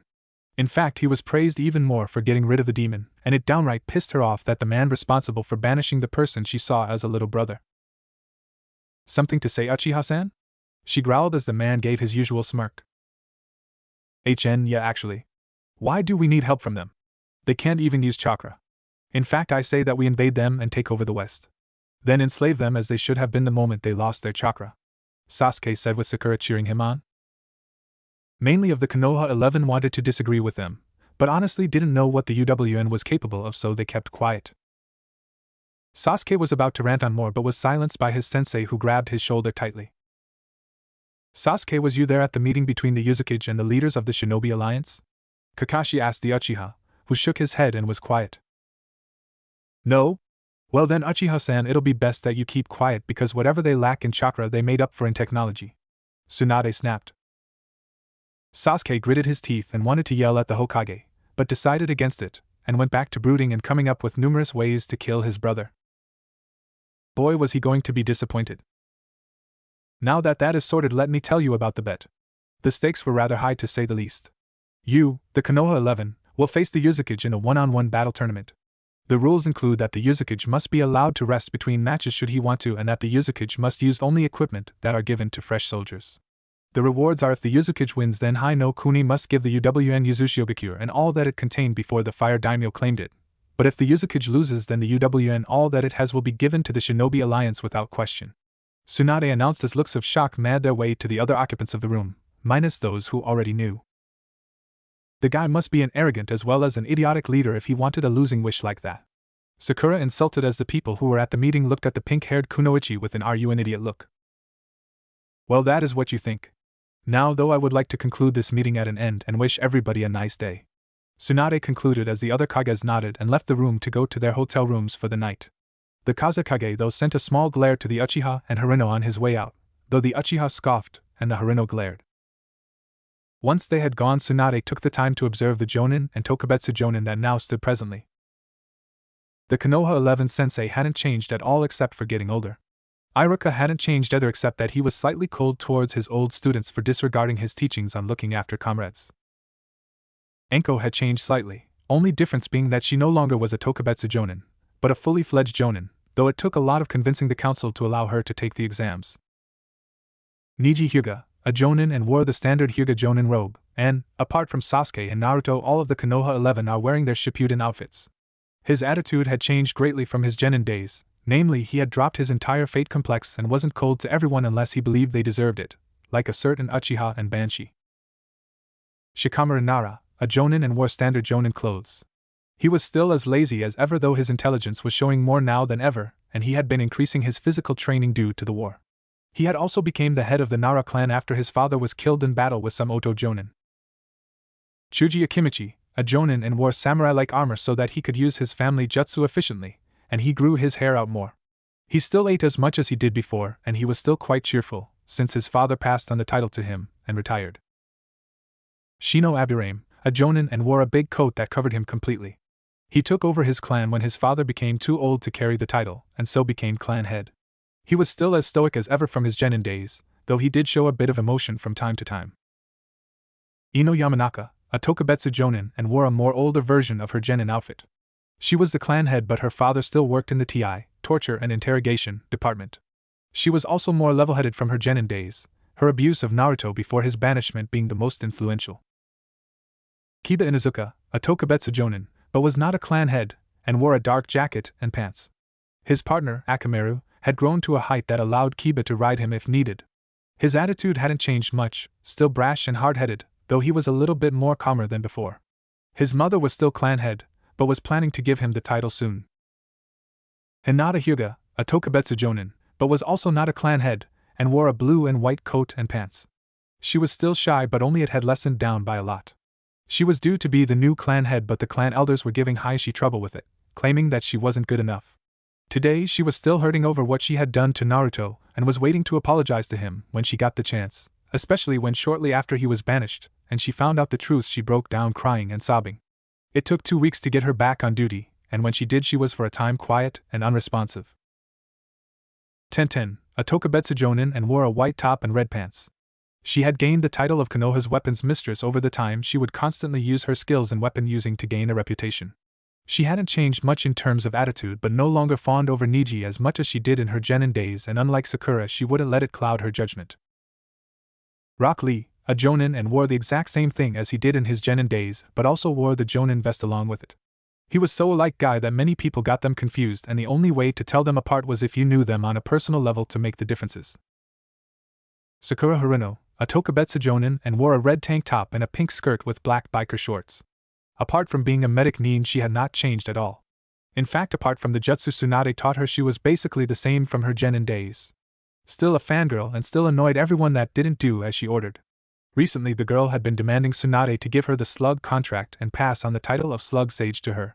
Tsunade said no, and that the contract would be passed on to her first apprentice, Shizen. Alright, now that they are gone, I would like to say that the Yuzukage is a very powerful person. In fact, when faced with the challenge he was confident, not arrogant, that he could do it. Also, I would like to say that we all know the Yuzukage personally. Tsunade stated as the other occupants, minus those who knew, thought on who it could be. It's Naruto, isn't Tsunade-sama? Hinata immediately said as the ones who didn't know snapped their heads to her in shock. It made sense since the only other person they knew personally, not quite right there lady, was Naruto. They were even more shocked when Tsunade nodded and opened her mouth to explain but was cut off by a screech from Sakura. That baka is the Uzukage. Ha, we sealed his ability to use hand seals, he can't have become powerful without them. Sakura screeched as the others winced slightly at her loud voice. What are you talking about? Lee can't use hand seals, and look at him, a full jonin using only taijutsu. So I wouldn't go underestimating him. After all, many of you had done that before, and look where that got you. Tsunade countered, pointedly looking at Sasuke and Niji. So the Dobe is the leader of the West. This'll be easy. Sasuke arrogantly stated as he smirked again. I wouldn't be too sure of that, but if it's what you think then so be it. However, do not go complaining if he beats you. Personally, I want him to win. Konoha has taken everything he should have had and made it their own without giving anything in return for it. Tsunade snapped at the Uchiha, who scoffed at the thought of the Dobe being special. What could the Dobe have had that was so special to Konoha? Tsunade smirked, and for some reason that made Sasuke very nervous all of a sudden. I'm glad you asked that. Firstly, the Uzumaki clan were the ones who made the best seals, including the caged bird seal used by the Hyuga clan. When the Shodaime Hokage married Mito Uzumaki, the Hyuga clan had asked for a seal to keep the Byakugan safe. She did, but she didn't put in the painful part of the seal. That was the Hyuga elders doing by bastardizing it. Next was the fact that due to the close ties with the Senju, the Uzumaki allowed Konoha to use their clan symbol as a sign of friendship between the two nations. Today it is used on our Hyuga and Chunin and Jonin vests as a swirl on the back, but now the people don't know the origin of the symbol and now shame it by wearing it, especially those who abused Naruto. Finally, Uzushio is Naruto's land by birthright, since he is the only known Uzumaki of the royal Uzumaki clan of Uzushio-gakure. Tsunade finished giving her long-winded speech. The others were shocked at how much Naruto's clan was worth to them, and some began to question themselves. Some even began to imagine what it would be like without their symbol. It made them shiver at the thought. Right now, though, you need to prepare for tomorrow. You will report to the Chunin exam stadium to battle the Uzukage in single combat. I will leave it up to you to decide the order of who will fight. Dismissed.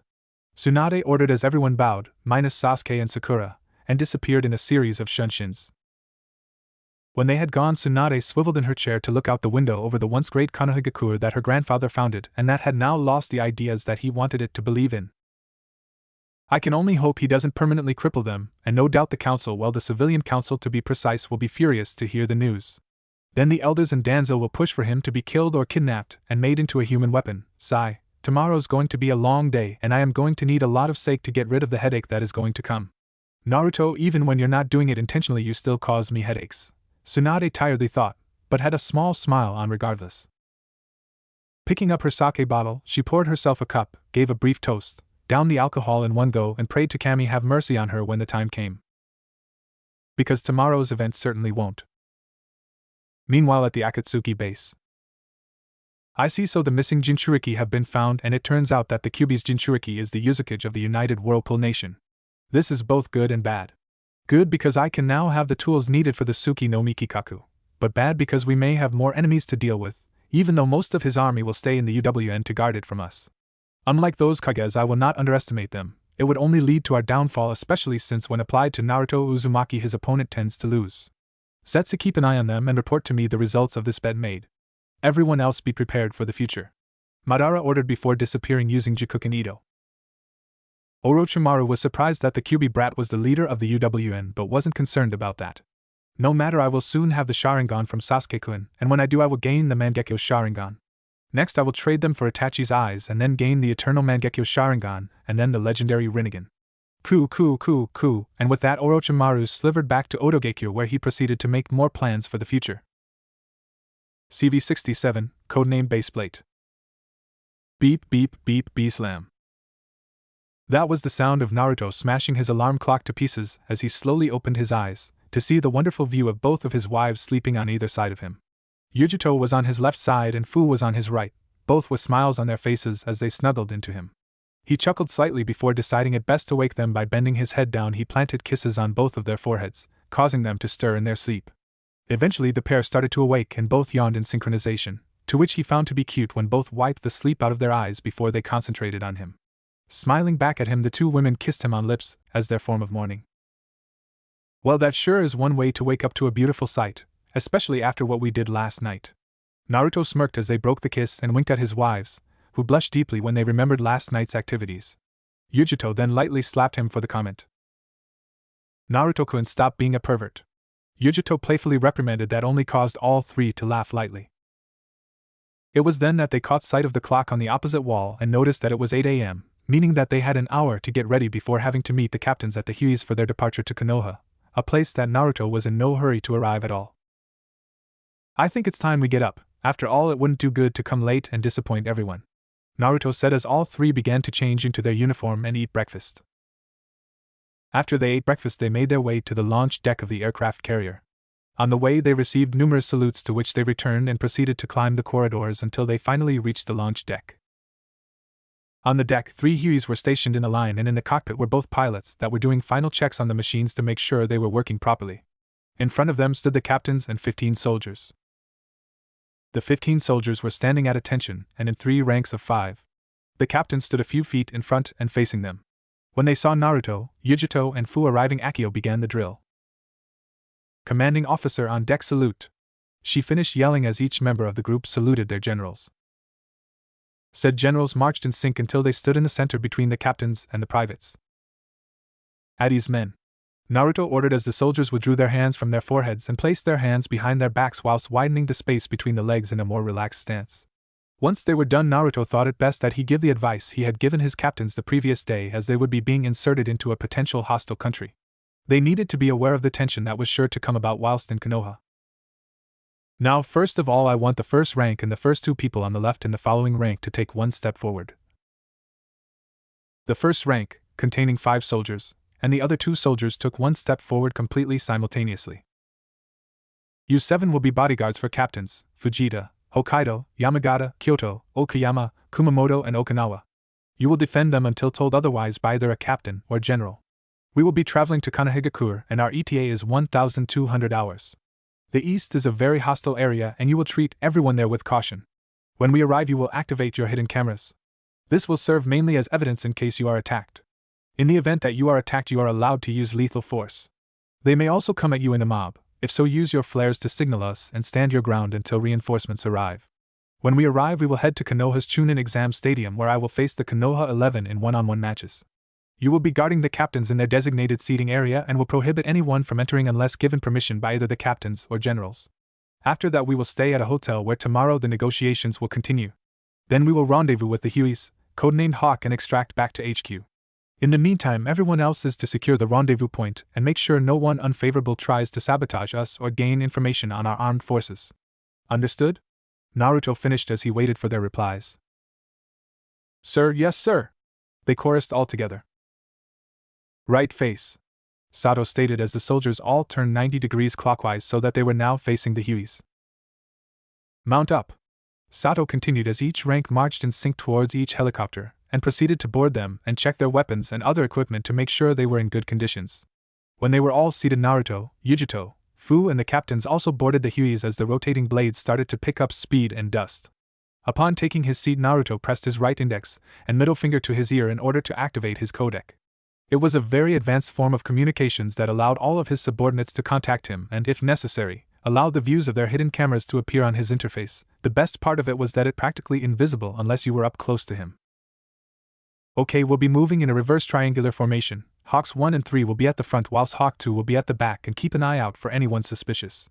This applies specifically to those who wear the attire of the Akatsuki or wear an Oto Hideate. Confirm orders. Sir, yes sir, was the resounding response as the Hueys took off and headed towards Konohagakure with the cheers of the soldiers still on the ship following them across the water. As the helicopter swept past villages, rivers, and forestry, Naruto couldn't help but reminisce the experience that he once had with the continent, and despite the fact that he didn't like the hidden villages, he couldn't help but enjoy the feeling of nostalgia as the fresh air whisked past him and he closed his eyes for a moment before sighing in relaxation. Upon opening them again, he looked at the serious expressions on each of his soldiers' faces and had a small flashback on how he got them to be disciplined. Flashback. The hidden villages system is crap. They are too lenient towards them and allow dangerous personalities to come to fruit, especially since they allow them to become legal adults as soon as they pass their Jonin Sensei test, Naruto thought as he stared at his clock and tapped his left index finger on the desk in a smooth rhythm. He noticed these flaws when he thought back on his experiences. Sakura and Ino were allowed to continue their fangirl tendencies. Sasuke was still able to be an avenger. Chuji could stuff himself. Shikamaru could still be lazy. Kiba could still be hot-headed. Hinata was still shy. Shino was allowed to invade the privacy of his comrades with his insects. Lee could still be too loud. Tenten was still allowed to only specialize in weapons and not advised to widen her range of jutsu, despite her ability to perform nin, tai and genjutsu. Then finally Niji was still able to rely on his Juken as a Hyuga and was not told to also widen his range of jutsu, especially since his Byakugan and high chakra control, which was required for Juken to be utilized, could be used for medical jutsu to prevent the loss of life when on missions. Each of them had major flaws that could be taken advantage of. No, what Naruto needed was a system that allowed the soldiers relax and be serious when on missions as well as make them become well-rounded soldiers that could adapt to any situation. He knew how many times problems had come about on missions because his comrades would allow their faults to rule their decisions or their weaknesses were exposed and ultimately brought more danger than needed to the mission. Example being Niji's strength was only in Juken whilst his other skills were academy level or Sasuke and his revenge-driven ego. An idea then came to him as he stopped tapping the table with his finger. "That's it!" Naruto inwardly shouted, causing him to wake up Kurama from inside his head. "What is Kit?" he questioned as he took a yawn and stretched out to click his joints in place. "I just came up with a system to allow my men relaxation but remain serious on missions and allow them to be adaptive," Naruto replied as the kitsune raised an eyebrow waiting for the answer. "How can you do that, Kit? All those ninja in Konoha and the other hidden villages only know discipline when their kages or leaders yell at them. Tours. In peace each soldier will have 6 months relaxation where they are not required to do any missions and can use the time for themselves whilst also being required to train to meet the standards we give. Then they must spend 6 months on duty and are expected to be serious about it and not allow their personal lives to get in the way. In war the time spent on duty will be increased due to the constant fighting and the relaxation period will have to decrease. We will also teach them not to complain as they would have been trained to accept the risk of discomfort, and that they had the choice to not join but did. Lastly, we'll also give tests later on to make sure that they are still fit for service and anyone who isn't is either retrained or discharged if they reach over the limit of times they're allowed to fail." Kurama thought about the idea and admitted that it had quite a lot of merit to it. It would especially help the UWN avoid the problem of insubordination and as a result the UWN could avoid the consequences caused by them, such as a war because a soldier killed a high-standing official from a foreign country because they insulted them.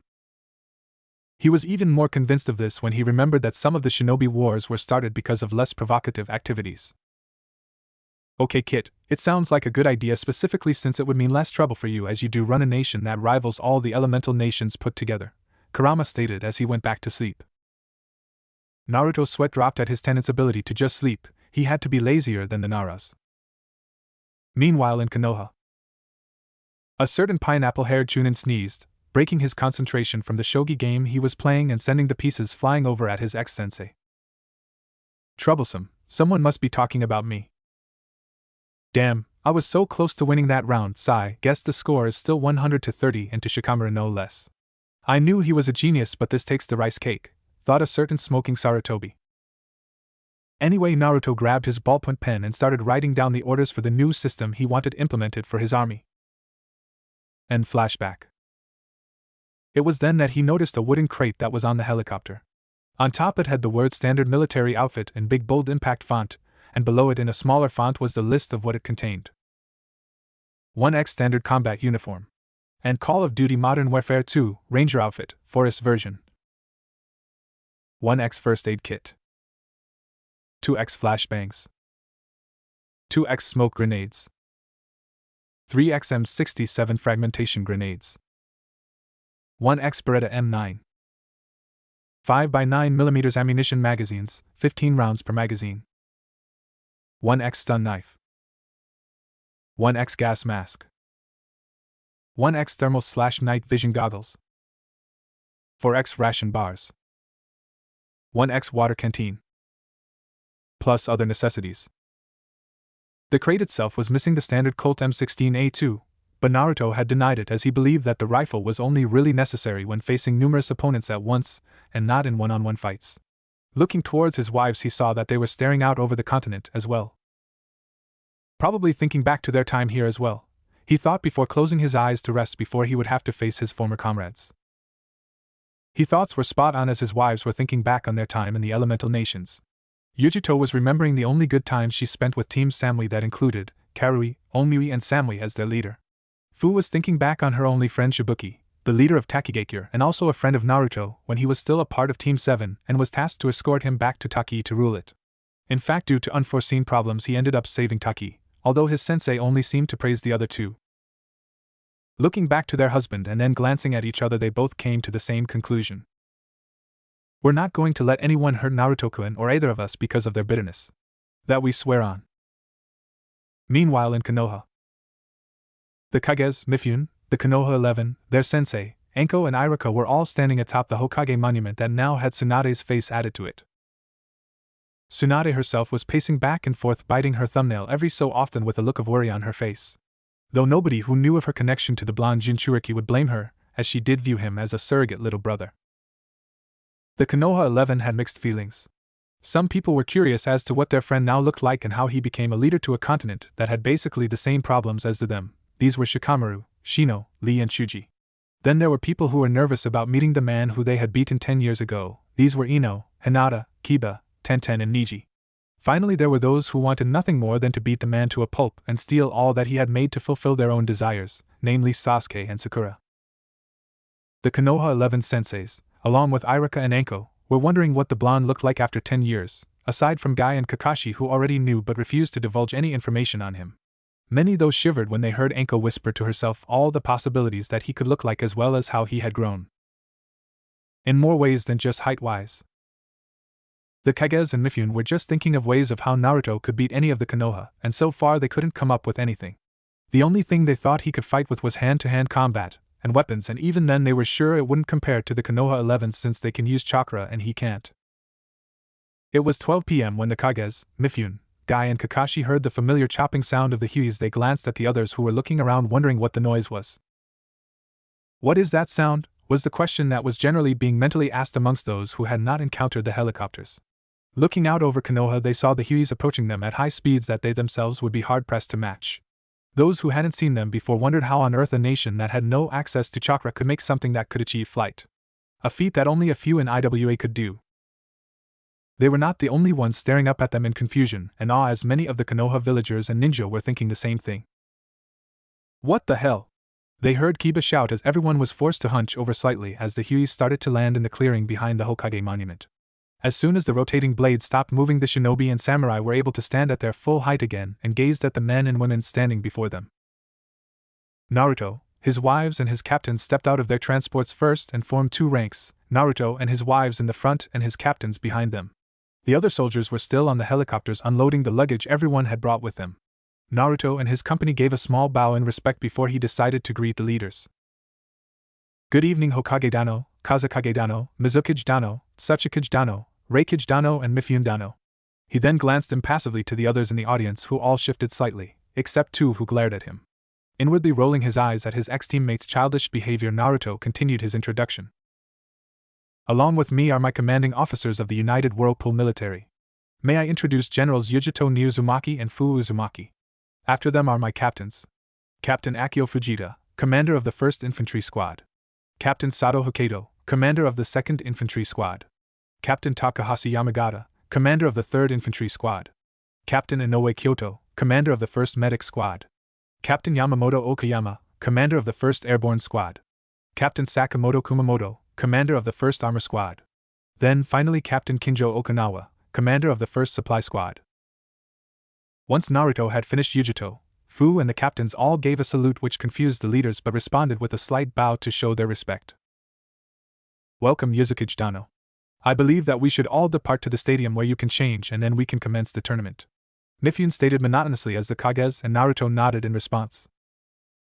Turning back to the Hueys, Naruto called out, "You know your orders." At that moment each soldier immediately leapt into action, where 5 of the 7 bodyguards marched to each of their assigned captains, whilst the other 2 picked up the crate and brought it off of the helicopter.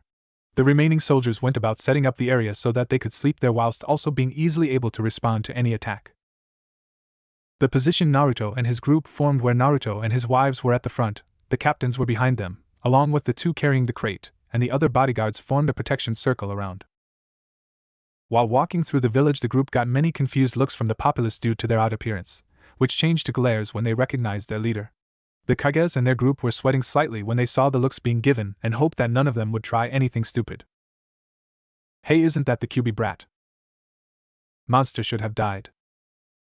They should be arrested and executed just for existing. No doubt those other people are being controlled by some genjutsu. As the insults continued being whispered, the ninja of the group who cared about Naruto and his company started to sweat even more. Some even took a moment to observe their reactions. To their surprise, none of their guests were showing any physical reaction to the negative treatment. They could tell through their eyes that they were annoyed, but other than that, nothing. Most of their own would have showed some kind of discomfort, but these UWN soldiers were acting as if nothing was going on, though they did tense when the looks changed from curiosity to hostile. Soon they arrived at the stadium that was currently empty but would be full of people once the matches began. All right, now that we have arrived, we can begin. Yuzukage Dano, you and your men carrying the equipment may go to the changing room to change and then go to the arena where you will face the Konoha 11. Your generals, captains and their bodyguards may sit with us in the Kage box. From there on we will begin the matches. Tsunade said as Naruto nodded and motioned for the privates holding the crate to follow him. Time skip, 2 hours later. The stands were packed with both civilians and shinobi, with the Kages and Naruto group being on the Kage box that had been expanded to better accommodate the extra weight. Seeing that everyone was in position, Tsunade stood up and began the announcement. Welcome everybody. Today the Shinobi Alliance has arranged for a tournament between Konohagakure's Konoha 11 and the United Whirlpool Nation's Yuzukage, Naruto Uzumaki. At the mention of the Konoha 11 many cheered, but they changed to boos and many other negative insults when they heard who the Yuzukage was. Demon! We should have killed. Silence! Tsunade shouted, quietening the crowds with a burst of ki. Once they were settled down, Tsunade went back to announcing the part of the bet. Now this was decided because the effectiveness of the Yuzukage's military was brought into question. In response, a challenge was presented. The Yuzukage will face the Konoha 11 in one-on-one battles. Should he lose to any of them, his nation will be under the immediate control of the Shinobi Alliance.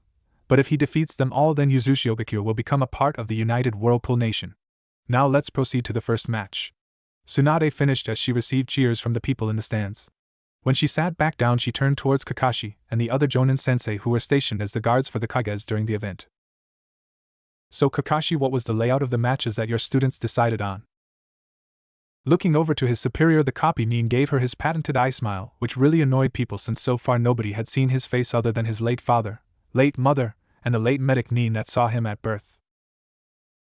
Well, Hokage-sama, apparently the Konoha 11 still think that Yuzukage-sama still has a crush on Sakura and that should be enough to win. After her it is Ino, Hinata, Tenten, Shikamaru, Shino, Chuji, Kiba, Lee, Niji and then Sasuke. Tsunade raised an eyebrow at the statement about Sakura. First match, Naruto Uzumaki vs Sakura Haruno. Begin! But isn't Naruto Aurea? Winner, Naruto Uzumaki. What? Minutes earlier, Naruto walked out of the dark hallway into the arena where he was met with the familiar scene of the forest clearing that he had been competing in to become a chunin over a decade ago. It looked cleaned, and although many of the trees and plants had been replaced and moved around, it didn't stop the small flashback he had that showed his match with Niji. He was no longer wearing his armor but instead wore the standard combat uniform for his soldiers. On his right hip was the holster for his M9, and on his lower back was his stun knife placed horizontally. Also, he had his other various pieces of equipment on his person with easy access to them. Walking into the arena full of confidence that wasn't backed up by mere arrogance, but instead confidence that was supported by skills.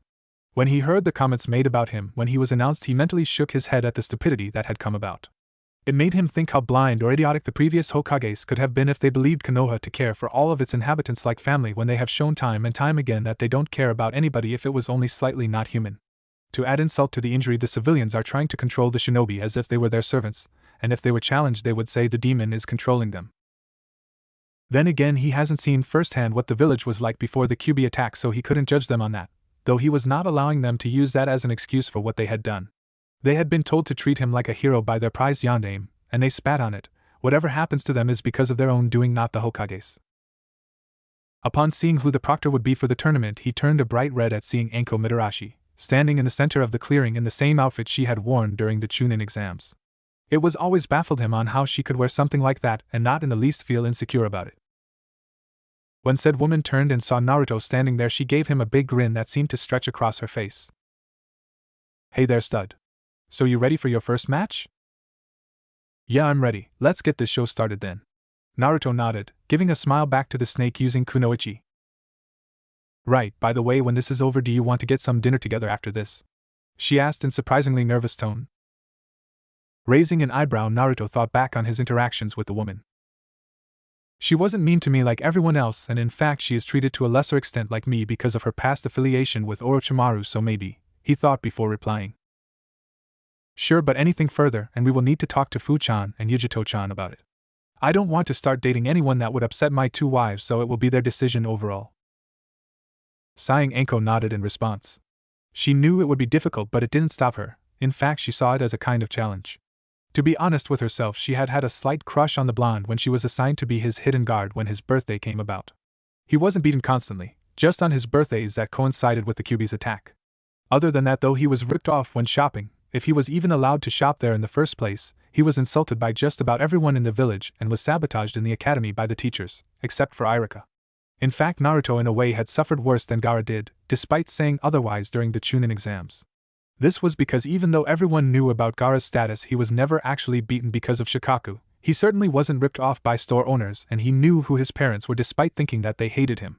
The only thing that he had over Naruto in that department was that he was robbed of sleep, which was fixed recently when the Ichibi was ripped out of him and Lady Chiyo sacrificed herself to bring him back to life. Back to the subject at hand, before any of them could continue they heard footsteps from the other side of the clearing. Naruto Baka, quit harassing the proctor, Sakura said as she scowled and stomped towards the center. Naruto's response was to just put on a blank expression. Once they were all ready for the fight, Anko went over the rules. Now the rules of these fights will be as follows. Everything goes. The match will only end when one gives up, is unconscious, is dead, or I step in. Naruto Uzumaki cannot use any chakra-based jutsu. Lastly, there must be no outside interferences. Failure to comply with these rules will result in automatic disqualification. Understood? Receiving two nods in acceptance, Anko raised her right hand above her head. First match, Naruto Uzumaki vs Sakura Haruno. Begin! Anko brought her hand down and jumped out of way to avoid the charging banshee that was Sakura Haruno. Cha! I'm going to beat your face in for surpassing Sasuke-kun!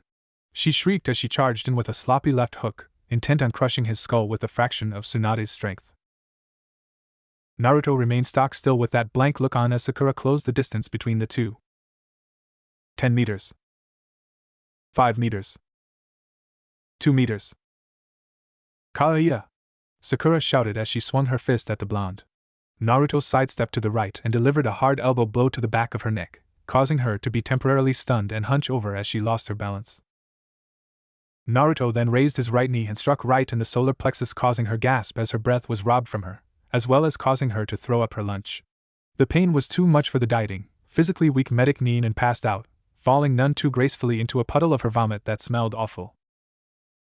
Seeing that the pinkette was out for the count, Anko shouted, "Winner, Naruto Uzumaki!" In the Kage box. Seems like they were wrong. Inoki snorted as the other Kages nodded in agreement as Sakura was taken off the field by stretcher bearers. Meanwhile, the captains of the United Whirlpool military were snickering at the match. They hadn't seen anything so pathetic in their lives. Even fresh soldiers fought better than that when they started training. Back in the arena, Naruto and Anko were sorting out the finer details of their date when they saw Ino approaching. When both of them were ready, Ino wanted to apologize for her and the other's treatment of him before his exile.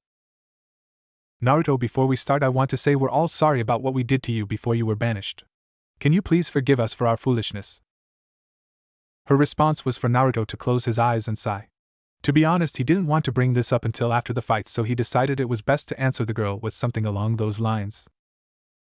Yamanaka-san, this is not the time, nor the place to be discussing this kind of sensitive topic. I will speak to you and the others when the fights are over, he replied as he got into his fighting.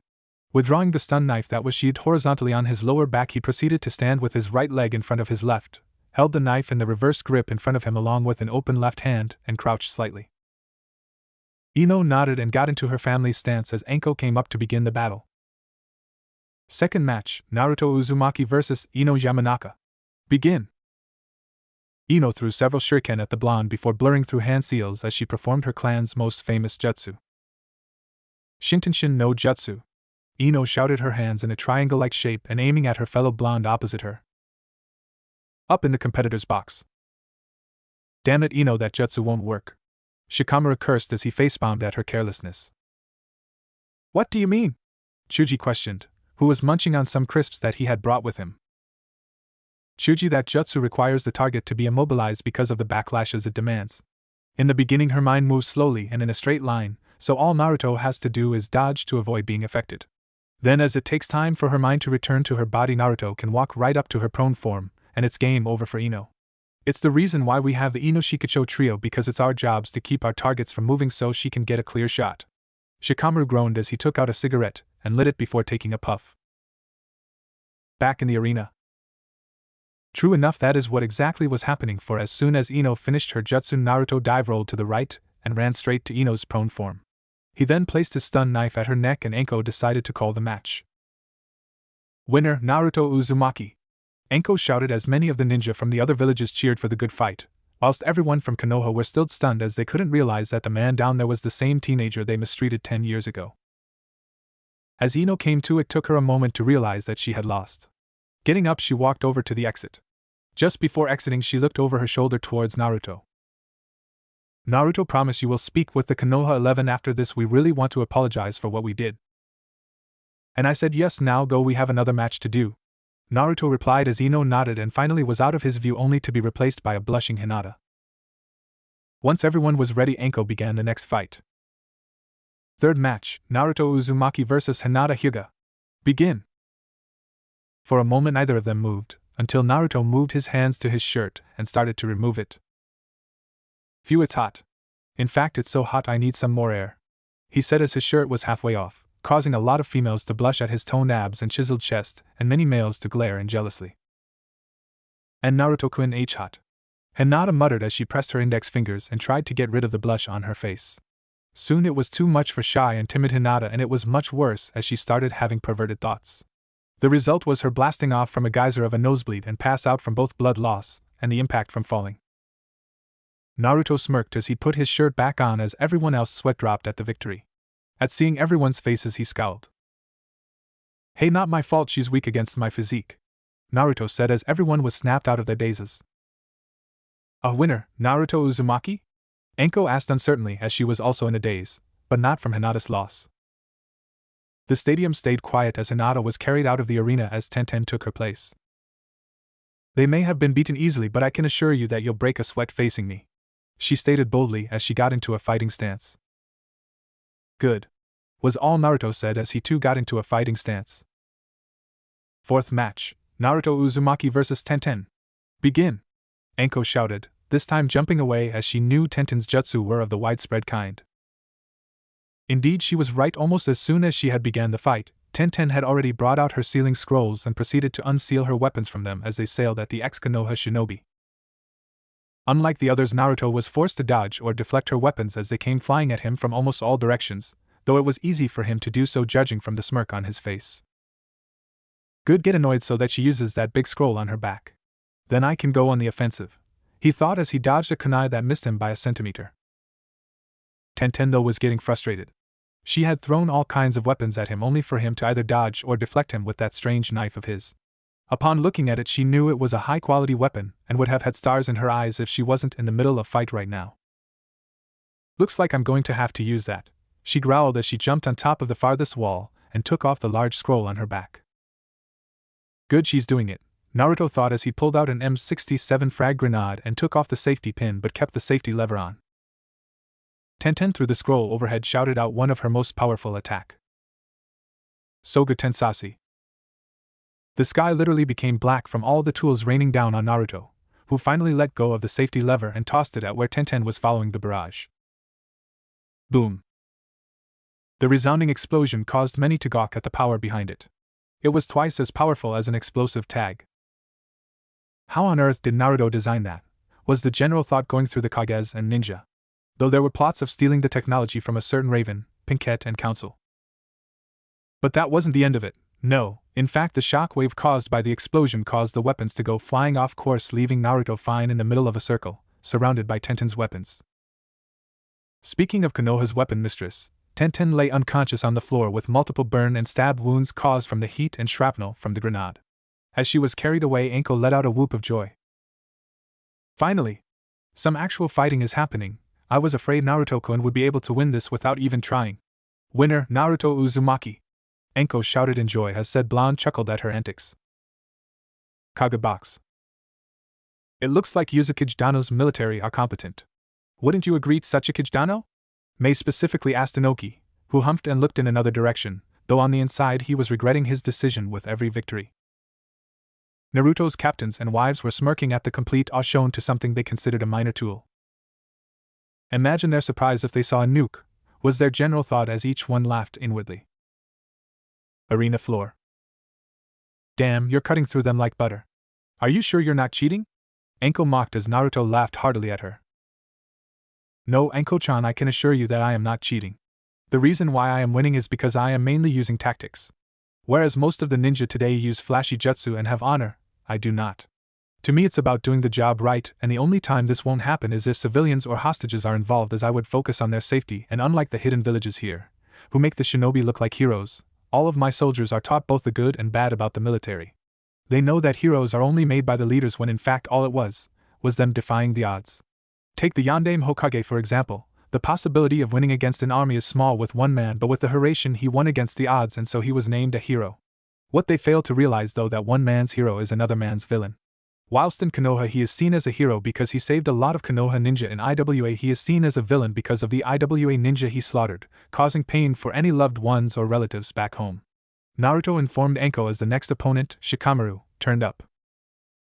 Troublesome, let's get this over with. He drawled out as both took fighting stances. Fifth match, Naruto Uzumaki vs Shikamaru Nara. Begin! For a minute or two neither combatant did anything until Naruto spoke up. Hey Nara-san, you don't look like you want to be here, so why don't you just drop out? After all, you won't gain anything you could use. Naruto asked in rhetorical tone as he rolled his neck in preparation. Fine, I forfeit. As soon as the words processed through everyone's heads, they all face-faulted and started shouting obscenities at the lazy genius. Naruto and Enko were standing there with wide eyes and mouths open as they couldn't believe that actually worked. Oh, okay, winner, Naruto Uzumaki. Enko stammered out as everyone continued to insult the Nara as he walked back to the Konoha 11. I can't believe that actually worked, I was only joking. I didn't think he would actually do it. Naruto quietly said. Both proctor and combatant shook their heads to keep their focus on the topic at hand. Competitor's box. Shikamaru, you lazy ass, you didn't even try anything. Ino scolded Shikamaru as he gave her a blank look. If you had been looking more carefully you would have seen that I had him trapped in my Kage main no jutsu. However, when he rolled his neck without me doing it first, I know my jutsu wouldn't even faze him, ergo no need to fight a match that would be too troublesome. Shikamaru intelligently spoke as he took another cigarette and lit as he gazed down to continue watching the fights, ignoring the looks being sent at him from the others. Down in the arena. You know, at the rate you're going at we could schedule our date for as soon as this test finishes, Enko said as Naruto shrugged his shoulders in response. It was then that they spotted Shino coming down to begin his match. It's good to see you, Naruto-sama, after such a long time, Shino said monotonously whilst giving a small bow in respect. You too, Aburame-san, Naruto replied, mirroring Shino's bow as both took up their positions. Sixth match, Naruto Uzumaki vs Shino Aburame. Begin! As soon as Enko had finished her announcement, insects started to fly towards Naruto, who remained still again as before. Up in the Kage box. What is Yuzukage Dano doing? Surely he knows that what he is doing is a great risk. Mei questioned as the other Kages apart from the Tsunade nodded in agreement. Just because it is a large risk doesn't mean that it will fail, it means that the likelihood of success is small. Naruto, however, has proven that every single time this has happened to him, he pulled it off. Tsunade said as the others thought back on what they know of him. We said the same thing when we first saw him, but now look at him. He united all of our nations and peace has been achieved there, unlike this place. Akio added, muttering at the end to only allow her companions to hear it, causing them to snicker slightly. With Naruto and Shino. Naruto waited until all of the insects covered him entirely. He then discreetly pushed the button on the stun knife to activate electrical shock to be initiated. On cue, all of the insects let out a loud screech as they burned, and Shino was too shocked to do anything against it as the surge traveled across them and back to him, shocking him as well.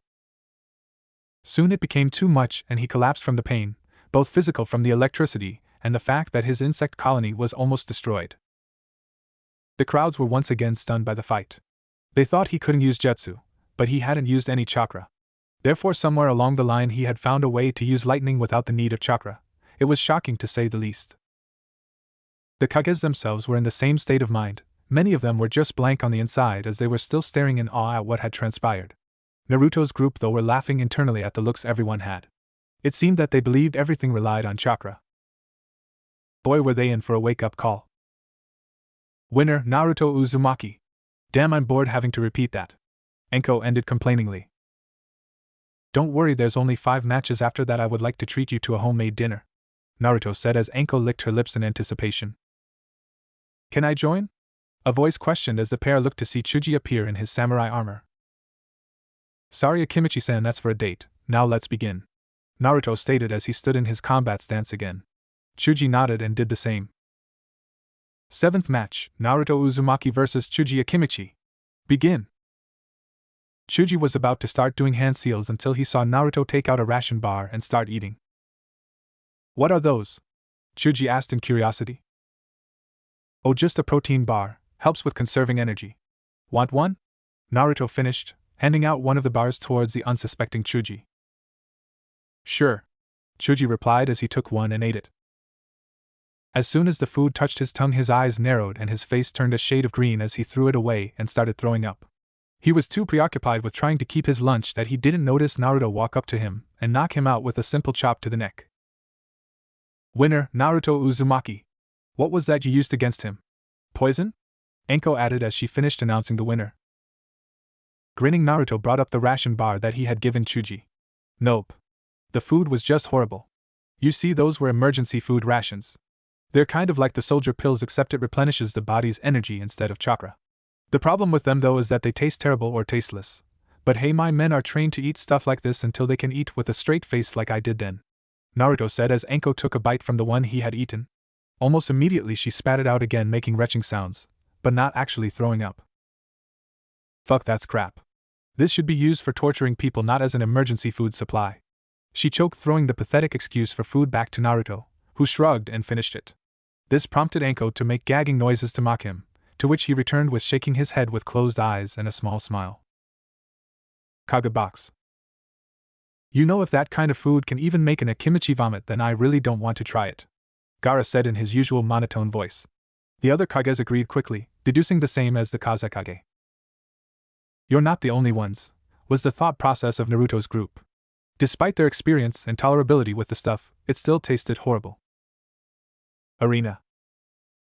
Hey Naruto, good to see you again, buddy. Arf. Kiba and Akamaru said simultaneously as they both stood opposite Enko and Naruto, who were discussing some everyday things about their lives. Naruto, though, looked blankly at the pair before he spoke in a rather cold tone. Inuzuka-san, do not speak to me in a friendly tone. After what you and some others did, you have no right to address me in such a familiarity voice. If you must address me, it will be either Uzumaki-sama or Yuzukage-sama. Now let's begin the match. Both of his opponents flinched at his statement, but got into fighting stances nonetheless, indicating that they were ready. 8th match, Naruto Uzumaki vs Kiba Inuzuka. Begin. Kiba took out a soldier pill and tossed it to Akamaru, who swallowed it, and his fur started turning red. Giju Ninpo, Shikyaku no Jutsu. Kiba yelled as he started to gain more canine attributes which were essential for using his clan's taijutsu. Flashing through hand seals, he got down on all fours as a chakra aura started to show. When he finished them, he was now surrounded by chakra-like flames as he called out his next jutsu. Akamaru then disappeared in a poof of smoke, only to be replaced with an exact twin of Kiba. He was also in the same all-fours position as the original. This trick again. Come on, this is going to be boring, although I don't want to push my luck since I am only wearing standard gear here and not my customized gear. That does remind me. I need to check in with Gunsmith and see if my order is completed. I don't like that 5.7 I carried when I first arrived. Though I admit it is a good gun, it just doesn't suit my style, and this Beretta M9 doesn't even compare to what I ordered, Naruto thought as he stared off into the distance with a bored look on him. Upon see how bored Naruto was, Kiba exploded. Fuck, what's up with you? Don't ignore me, he shouted as he snapped Naruto out of his daze. Oh, it's just you, Inuzuka-san. Could you please not yell? I'm trying to think here. Naruto dismissed as he was intentionally doing it in order to enrage Kiba. It appeared to be working as both Kibas frowned deeply at the dismissal Naruto gave them. We'll show you not to underestimate us. Jujin Taijutsu Oji, Gutsuga. The original Kiba yelled as both lunged at Naruto whilst transforming into miniature tornadoes that would rip anything that touched them to shreds. Naruto smirked as he took out the pin to the smoke grenade and dropped it on the floor, causing a grey cloud of smoke to fill the arena, blocking everyone's view in the process. Kage box. Why would Naruto do that?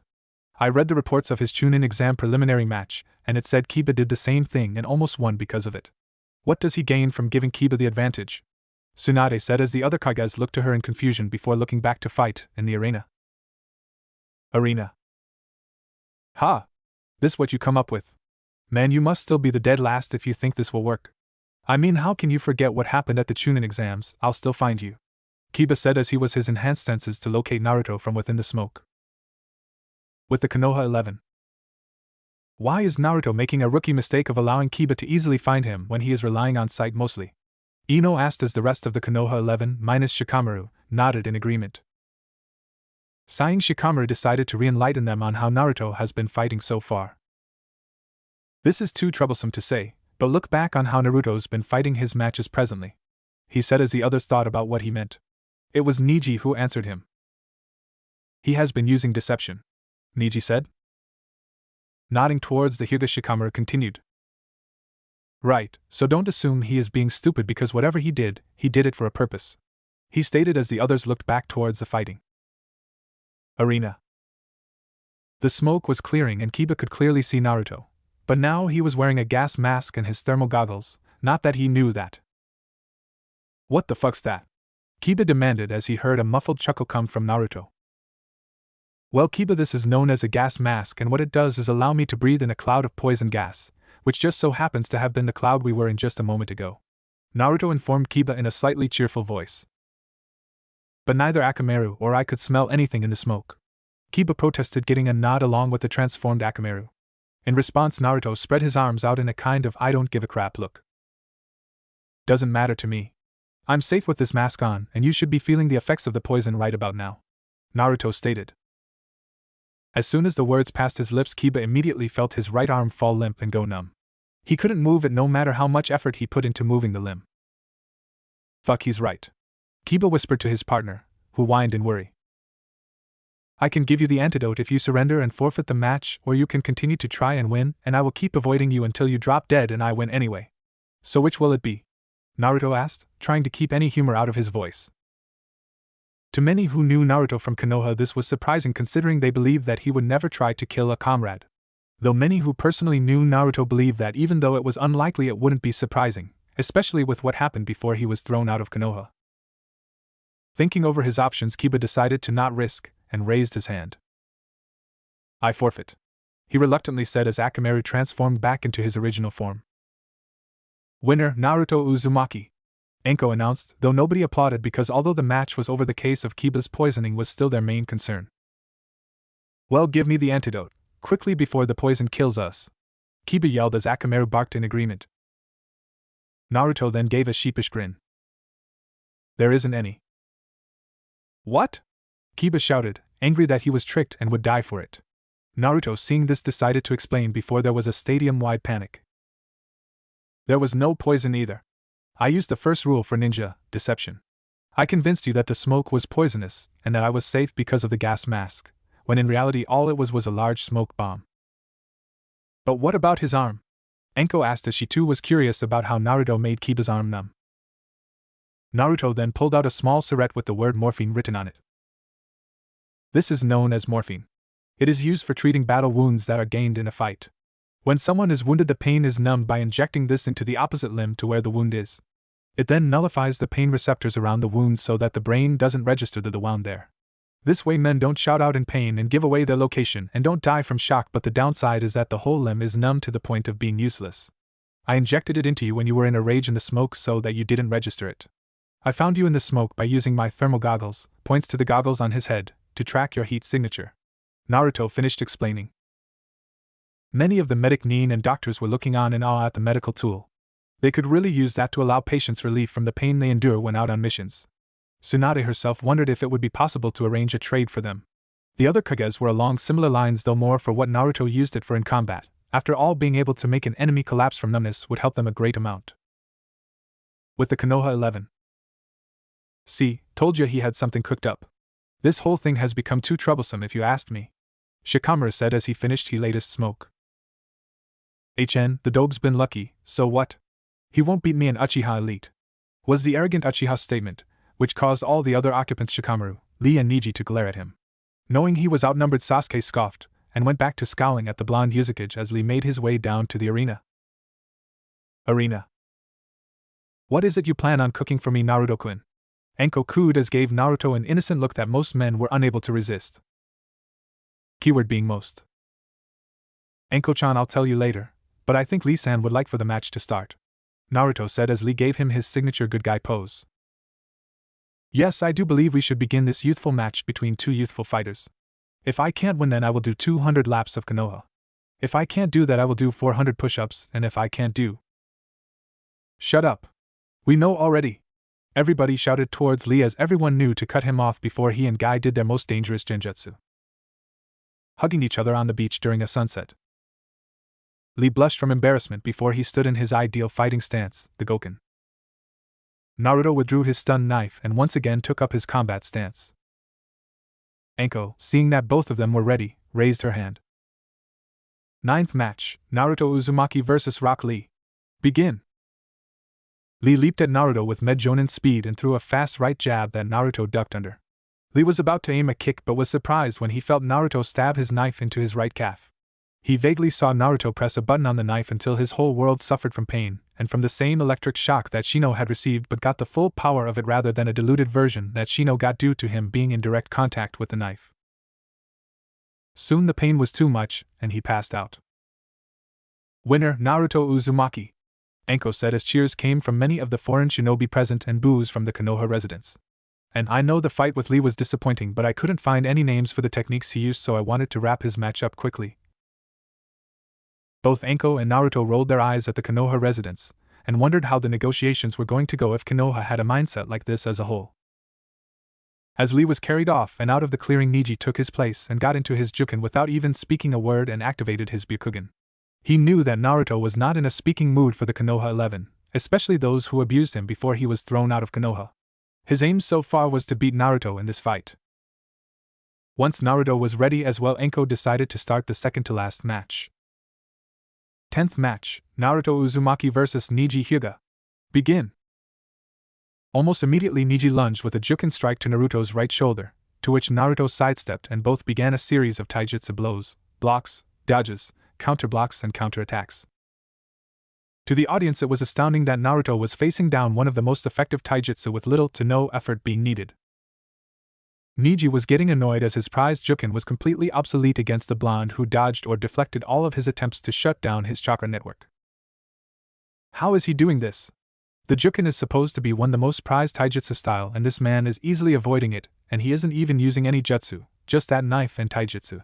Niji thought as he made one last effort to Juken strike his stomach, only for Naruto curve around his outstretched palm and landed a punch to his head, causing him to stagger slightly. That's another thing, his punches are even more powerful than Lee's. If it wasn't for the fact that Naruto was banished, I would have thought Tsunade taught him her super strength, he mentally added.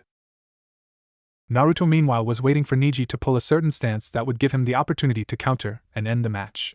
During all of this he kept one of his hands close to the assortment grenades he had as the fight dragged out. A couple of minutes later Niji was getting agitated, decided to use something from the Chunin exams as he jumped a few yards away before he got into a different stance that all the Hyuga recognized right away. Naruto though mentally grinned as he saw the stance. Now to put my plan into action, he thought as he reached the back of his belt and grabbed something that went unnoticed by everyone else. You are within my range of divination. Hak Hyaku Nijuhachi Sho, Niji called out as he charged at the blonde Yuzakage, only to see a small device being thrown right into his view. He quickly glanced at Naruto, to see him closing his eyes and covering his ears. Instinctively he did the same, but two things prevented this. Firstly, he forgot to deactivate his Byakugan, and secondly, he didn't cover his ears in time. The result was for him to be blinded by a large flash and to go deaf from a loud bang that rang through his ears. It didn't help that the Byakugan enhanced his vision quality, so he felt the effects more than a normal person would. Falling back from seeing white and being slightly deaf, he wasn't aware of Naruto's fist smashing into his face, sending him skidding a few feet away before he was unconscious. Naruto grinned as he pulled his fist back to his side. What happened there, Naruto-kun? I saw a flash and heard a loud bang, then I see Niji knocked out. Anko asked, cradling her head slightly to steady herself. Well, you see. When Niji charged at me, I threw what is called a flash bang. It temporarily blinds and deafens the enemy to disorientate them. Thanks to this I got an opening, and all it took was a hard punch to put him out. Naruto explained as Anko laughed at the grin he was showing. Fuck, you're good at this shit. Anyway, one more and then we go on our date, Anko said as they saw the last of the Konoha 11 come down. When Sasuke came out onto the field, he still had that cocky smirk of his he always wore when he was convinced that he would win. He had his arms folded over his chest as he casually walked into the arena with an air of arrogance surrounding him. Naruto's eyes narrowed at the sight of the man that had caused him to be thrown out of Konoha. Though I think I should thank him for that, as I did find a better place to go to and marry my 2 wives, Naruto thought as he went to stand next to Anko. In his mind he heard Kurama growl at the Uchiha. That waste of space. Kid, do me a favor and humiliate that bastard. I still have a bone to pick with that damn clan, especially after what Madara did to me both when he was facing that Senju and Namikaze, Kurama angrily said as he saw through Naruto's eyes the Uchiha flare his Sharingan. When the Konoha villagers and ninjas saw the legendary Sharingan, they all cheered and praised him. On the outside, Sasuke looked like he wasn't paying attention, but Naruto knew that all of the time he had known the Raven Head he always wanted attention, and that right now he was mentally grinning. So dope, ready to lose to me again as like all the other times? He mocked as many others laughed at Naruto, thinking that it would make him do something rash and be disqualified. Yet I was the one to bring you back to Konoha, Uchiha-san. Please spare me any unsavory comments, and let's begin, Naruto said as he moved his hand towards his stun knife again, and he was about to grab it when Sasuke decided otherwise. Don't you dare insult me, an Uchiha elite. I bet the Yondaime and his wife didn't even want you, considering they died just to get away from you. They didn't want to live with the demon, so they killed themselves, ha ha. Sasuke laughed as many of the Konoha residents laughed as well, whilst the foreigners believed that that was uncalled for but didn't say anything. Naruto bowed his head slightly so that his hair obscured his eyes from view, and his right hand that was reaching for his stun knife redirected itself to take out the Beretta M9 and held it in front of him. He then used his left hand to pull the slide back to see that a round was chambered. Releasing the slide, he took the safety off and stood in position. This time, though, it was different. It was more casual, with his legs being slightly apart and his hands by his sides. Kage box. Uchiha-san should not have done that, Yujito stated as the other Kages turned towards her. What do you mean? Tsunade asked, as even though she disliked the Uchiha, it was still her duty to look after him as well as all her other ninja, both as the Hokage and a medic nin. It's because of the weapon Naruto has now drew, Fu added as the Kages looked to her now, looking for more information. Seeing that she now had their attention, Fu decided to continue. You see, when he was tortured by people who he trusted a lot and prayed would stand by him in his moment of need, Tsunade winced at that. Something in him broke, Fu drew out at the end. And because of that, Naruto developed a mental mode called Killer Mode. What it means is that he loses all other thoughts and goes into a kind of trance. No love, happiness, or kindness. In fact, there isn't even any negative emotions like anger or rage. All there is one thing: kill. At one point, Naruto was outnumbered by enemies, and to combat them he entered this mode, and let's just say it made the Uchiha massacre look tame. Yujito finished for Fu as the Kages turned back to look at Naruto more closely. Arena. When Yujito and Fu finished their explanation, Naruto lifted his head to stare right into Sasuke's Sharingan eyes. Sasuke himself was starting to doubt himself when he looked into Naruto's eyes. His half-lidded eyes were dead-looking, as if there was no life left in them. His face didn't show any expression, just as blank as a fresh canvas. His hair caused shadows to appear over his eyes, making his posture even more deathly. Inwardly shivering, Sasuke drew his tanto in his right hand and stood in his kenjutsu stance. The two stared at each other, one with a deathly gaze and one with a slightly nervous but arrogant gaze. Seeing that, the two ready, Anko started the match. 11th match, Naruto Uzumaki vs Sasuke Uchiha. Begin! As if one cue, Sasuke weaved through numerous hand seals, whilst Naruto just stood there, not reacting at all to the danger being presented. After Sasuke had finished making hand seals, he brought his left hand to his mouth and took a deep breath. Katon, Gokaki no Jutsu, he called out as he released a large fireball, twice his height, at the rooted Uzukage. When the fireball connected, it exploded and scorched the earth around it.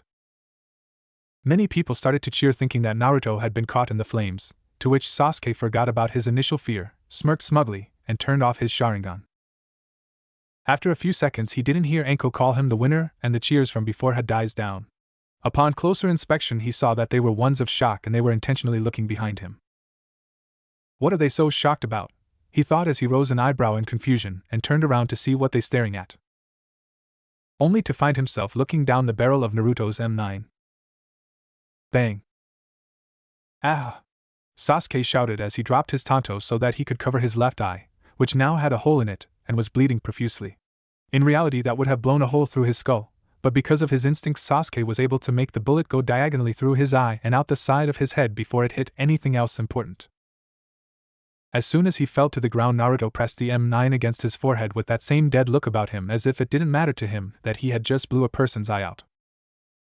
Naruto pulled the hammer back ready to fire another round directly into his brain, and was in the process of squeezing the trigger but paused when he heard Anko shout out to him. Naruto-kun, stop! You won all right. No need to go any further. Anko yelled as Naruto registered what she said and stopped within seconds of killing the Uchiha. Sasuke opened his only working eye to see Naruto's expression come back to reality, though he still had a cold expression on. Naruto relaxed his grip from pulling the trigger and pulled the hammer back into place, before putting it back into its holster and walking off towards the changing rooms. Asshole! He muttered as he passed the Uchiha without even looking at him as the medic Nin came and tried to heal his eye. He then looked at Anko and gave her a small smile to reassure her that he was fine. I'll pick you up after the negotiations for our date, Anko-chan, he said cheerfully as Anko nodded back with a grin as she decided to finish the tournament. Winner of the tournament, Naruto Uzumaki. Many of the foreigners cheered loudly, including the captains and privates, whilst the Konoha residents kept quiet as they were inwardly fuming that the demon won. The Kages themselves were shocked, though Inoki was more like sweating as he knew what that meant. Uzumaki was now under the UWN's control and not theirs, all because of his stubbornness. As Naruto walked into the changing rooms he absently thought of what the negotiations would be like. Most likely a pain in the ass, he thought as took off his helmet and started changing. If only he knew how right he was. Meanwhile, so the Kyuubi's Jinchuriki won the bet and is now the owner of Uzumaki. This does throw a dent into our plans, Madara said as he stood in front of the Geto Mazo that contained all of the biju that they had accumulated so far. Why is that, Madara-sama? Sasori said from within his puppet. It is because judging from how big that ship of theirs is, they would need a coastline that allowed deep-sea ships to dock and Uzumaki just happens to be the only place with such a coastline. This will mean that the time it takes for the UWN to send troops across will be shortened, Madara replied. What do you propose we do then? Ku. Orochimaru hissed as Madara turned towards him. We shall try a preemptive strike. Have the White Setsu army stage an attack during the negotiations between the UWN and the Shinobi Alliance. Hopefully they will be able to capture the Jinchuriki as well. Madara ordered as Zetsu nodded and sunk into the earth until he was gone. Madara then addressed Deidara. I want you to sink their ship that is near Naha port in Kirigakure. Your ability to use clay birds should prove useful against their defenses. On it, Deidara responded as he made a large bird of clay, big enough for him to ride on, and flew out towards baseplate. Sasori, I want you to try and copy those devices the Kyuubi Jinchuriki used in the tournament. They could be very useful for the future. Orochimaru, organize our troops to be ready for when the reinforcements from the United Whirlpool Army arrive. We must be prepared for anything. Madara finished as he used Jukuken Ito to teleport himself to another location. As the others went away to do what they had been ordered to do, Orochimaru continued to scheme again at the prospect of getting the Sharingan. Soon I will have Sasuke-kun and my ticket to immortality. Naruto stared at the ceiling to his hotel room, clad in his armor and white and orange trench coat. He looked like he was paying attention to the detail of the room when he was actually in deep thought about the talks. Specifically about the Tsukage. The man had no respect for anybody who was younger than himself, and it had been for this reason that there had been no mention of a Yandere Tsukage at all. His reputation of being Ryotenban no Inoki meant that he was quick to switch sides from one another, and that made him a very dangerous man when picking as an ally, especially when it came to trusting him. He'll definitely try and gain something out of me, that's guaranteed, Naruto thought grimly with a frown.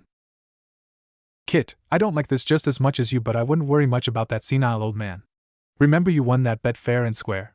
The Kages cannot afford to lose the UWN and so should give you Yuzushiogakure as promised, though it was already yours by birth, Kurama mentally added, trying to reassure his partner so that he would stop worrying over things too much. By focusing too much on one thing he would become oblivious to everything else, something that a leader mustn't fall into. I know, but still I can't help but feel a headache coming on soon, Naruto mentally replied to his tenant as he stood up and stretched his muscles, causing his joints to pop into place. He yawned as he walked over to his equipment laying nearby. Picking up his sidearms, which were in his holsters, he tied them around his hips securely to stop them from falling down. Next he placed his Colt M4A1 Submod on his back by the strap. His stun knife was on his lower back from his fights with Konoha 11, and his sword was attached to his left hip. Placing his right index and middle fingers to his right ear, Naruto activated his codec to get in contact with his wives and captains. Yuzukage-sama, was the simultaneous replies from his generals and captains. Everyone meet me in front of the hotel at 1100 hours. That will be when we will go to our meeting with the Kages, Naruto ordered as he heard numerous confirmations through his codec. When everyone had confirmed his orders, he took his fingers away from his codec and glanced at the clock opposite the bed. 9:30 a.m. it showed, meaning he had an hour and a half until he met up with the others of his group. I could use some breakfast, he thought absently as a particular ramen stand came to mind. Over the course of his banishment, he had learned to not constantly eat the stuff, but he could have it as a treat since he was eating more healthily. So whilst he would eat normal food just as much as everyone else, he still loved to have ramen from time to time, and that time was now. Plus he would be able to tell Tsuchi and Ayam about his offer to move to the UWN in person, as it seemed more polite than sending a message. Shutting and locking the door to his room, he made his way towards Ichiraku ramen stand. Konoha streets. It would appear that nothing has changed since my banishment, Naruto thought as he knew the villagers were either glaring at him or whispering insults, thinking he couldn't hear them. Ka-chan, what's that armor that guy is wearing? Never you mind Toshiro-kun. Just stay away from him, he'll only lead you to your death. Oh, okay, Ka-chan. Naruto sighed as he heard the small conversation between the mother and her son. Truth be told, he wanted nothing more than to go there, chew out the mother and tell the kid otherwise, but a couple of things stopped him. Firstly, he couldn't afford to cause any trouble at the moment, and secondly, despite his feelings, he didn't want to cause a rift between the mother and her son, especially since he mentally saw himself and Kushina in their places. Though he was pretty sure his Ka-chan wouldn't have been as cruel as this woman was if she was warning him about someone. Soon he saw the familiar stand that he had visited in his childhood and had a small flashback of the first time he came here with the Sandaime when he was about 6 years old. Pushing the flaps to allow him entry, he saw that the stand was mostly empty except for Tsuchi, who had his back to him as he tended to the food. He took a seat on one of the stools and looked to see that the stand hadn't changed at all since his banishment. What do you have? Tsuchi said in a bored tone voice, with his back still facing him. Naruto raised an eyebrow at the unusual behavior. As far as he knew, Tsuchi always greeted his customers with a cheery attitude, but now that he thinks about it, Tsuchi and his daughter could very well have been affected badly by his banishment, so it wasn't completely a surprise that Tsuchi wasn't very friendly.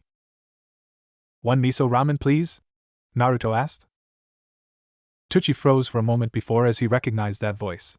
Ever so slowly he turned around slowly to see Naruto sitting there with his arms crossed and with a smirk plastered on as he watched Tsuchi in amusement. And Naruto? Tsuchi stuttered as the blonde smirk widened slightly. Hey old man, how you been? Naruto asked as the man looked close to tears. Tsuchi was indeed close to crying in joy at seeing his favorite customer. When the man and his daughter heard the news that Naruto was being banished, they immediately tried to visit him, but as they arrived at the prison they saw some of Naruto's comrades leaving with smiles or smirks that didn't please the pair. They were denied entrance, and when they asked for an explanation they were told that only shinobi could visit shinobi criminals. They knew the man was lying, but they couldn't force their way through, and they couldn't ask the Hokage as his banishment was scheduled for the same day. The time it would have taken to gain entrance would be too long from the constant blocks the civilians would try to put up. In the end, all they could do was watch in sadness as Naruto ran as fast as he could away from them until he was no longer visible to them, having ran too far for them to see them. Almost as soon as he was no longer visible, the villagers started to celebrate, glad that he was gone. From then on, both Tsuchi and Ayam were cold to anyone who badmouthed Naruto. There was even a case where someone insulted Naruto's parents, which resulted in Ayama discreetly putting laxatives in the person's food. The Konoha 11 were also treated coldly, even those who had nothing to do with Naruto's banishment. The reason being that even though they didn't treat him horribly while he was in prison, they did constantly get on his case for even the minor of things when he was with them in both the academy and when they were made genin. Naruto, my boy, how are you here though? I thought you weren't allowed back in Konoha, not that I mind or anything. Chuji quickly added at the end in the hopes of not insulting the man. Naruto waved off the accidental insult. It was a legitimate question since he didn't know of his current status.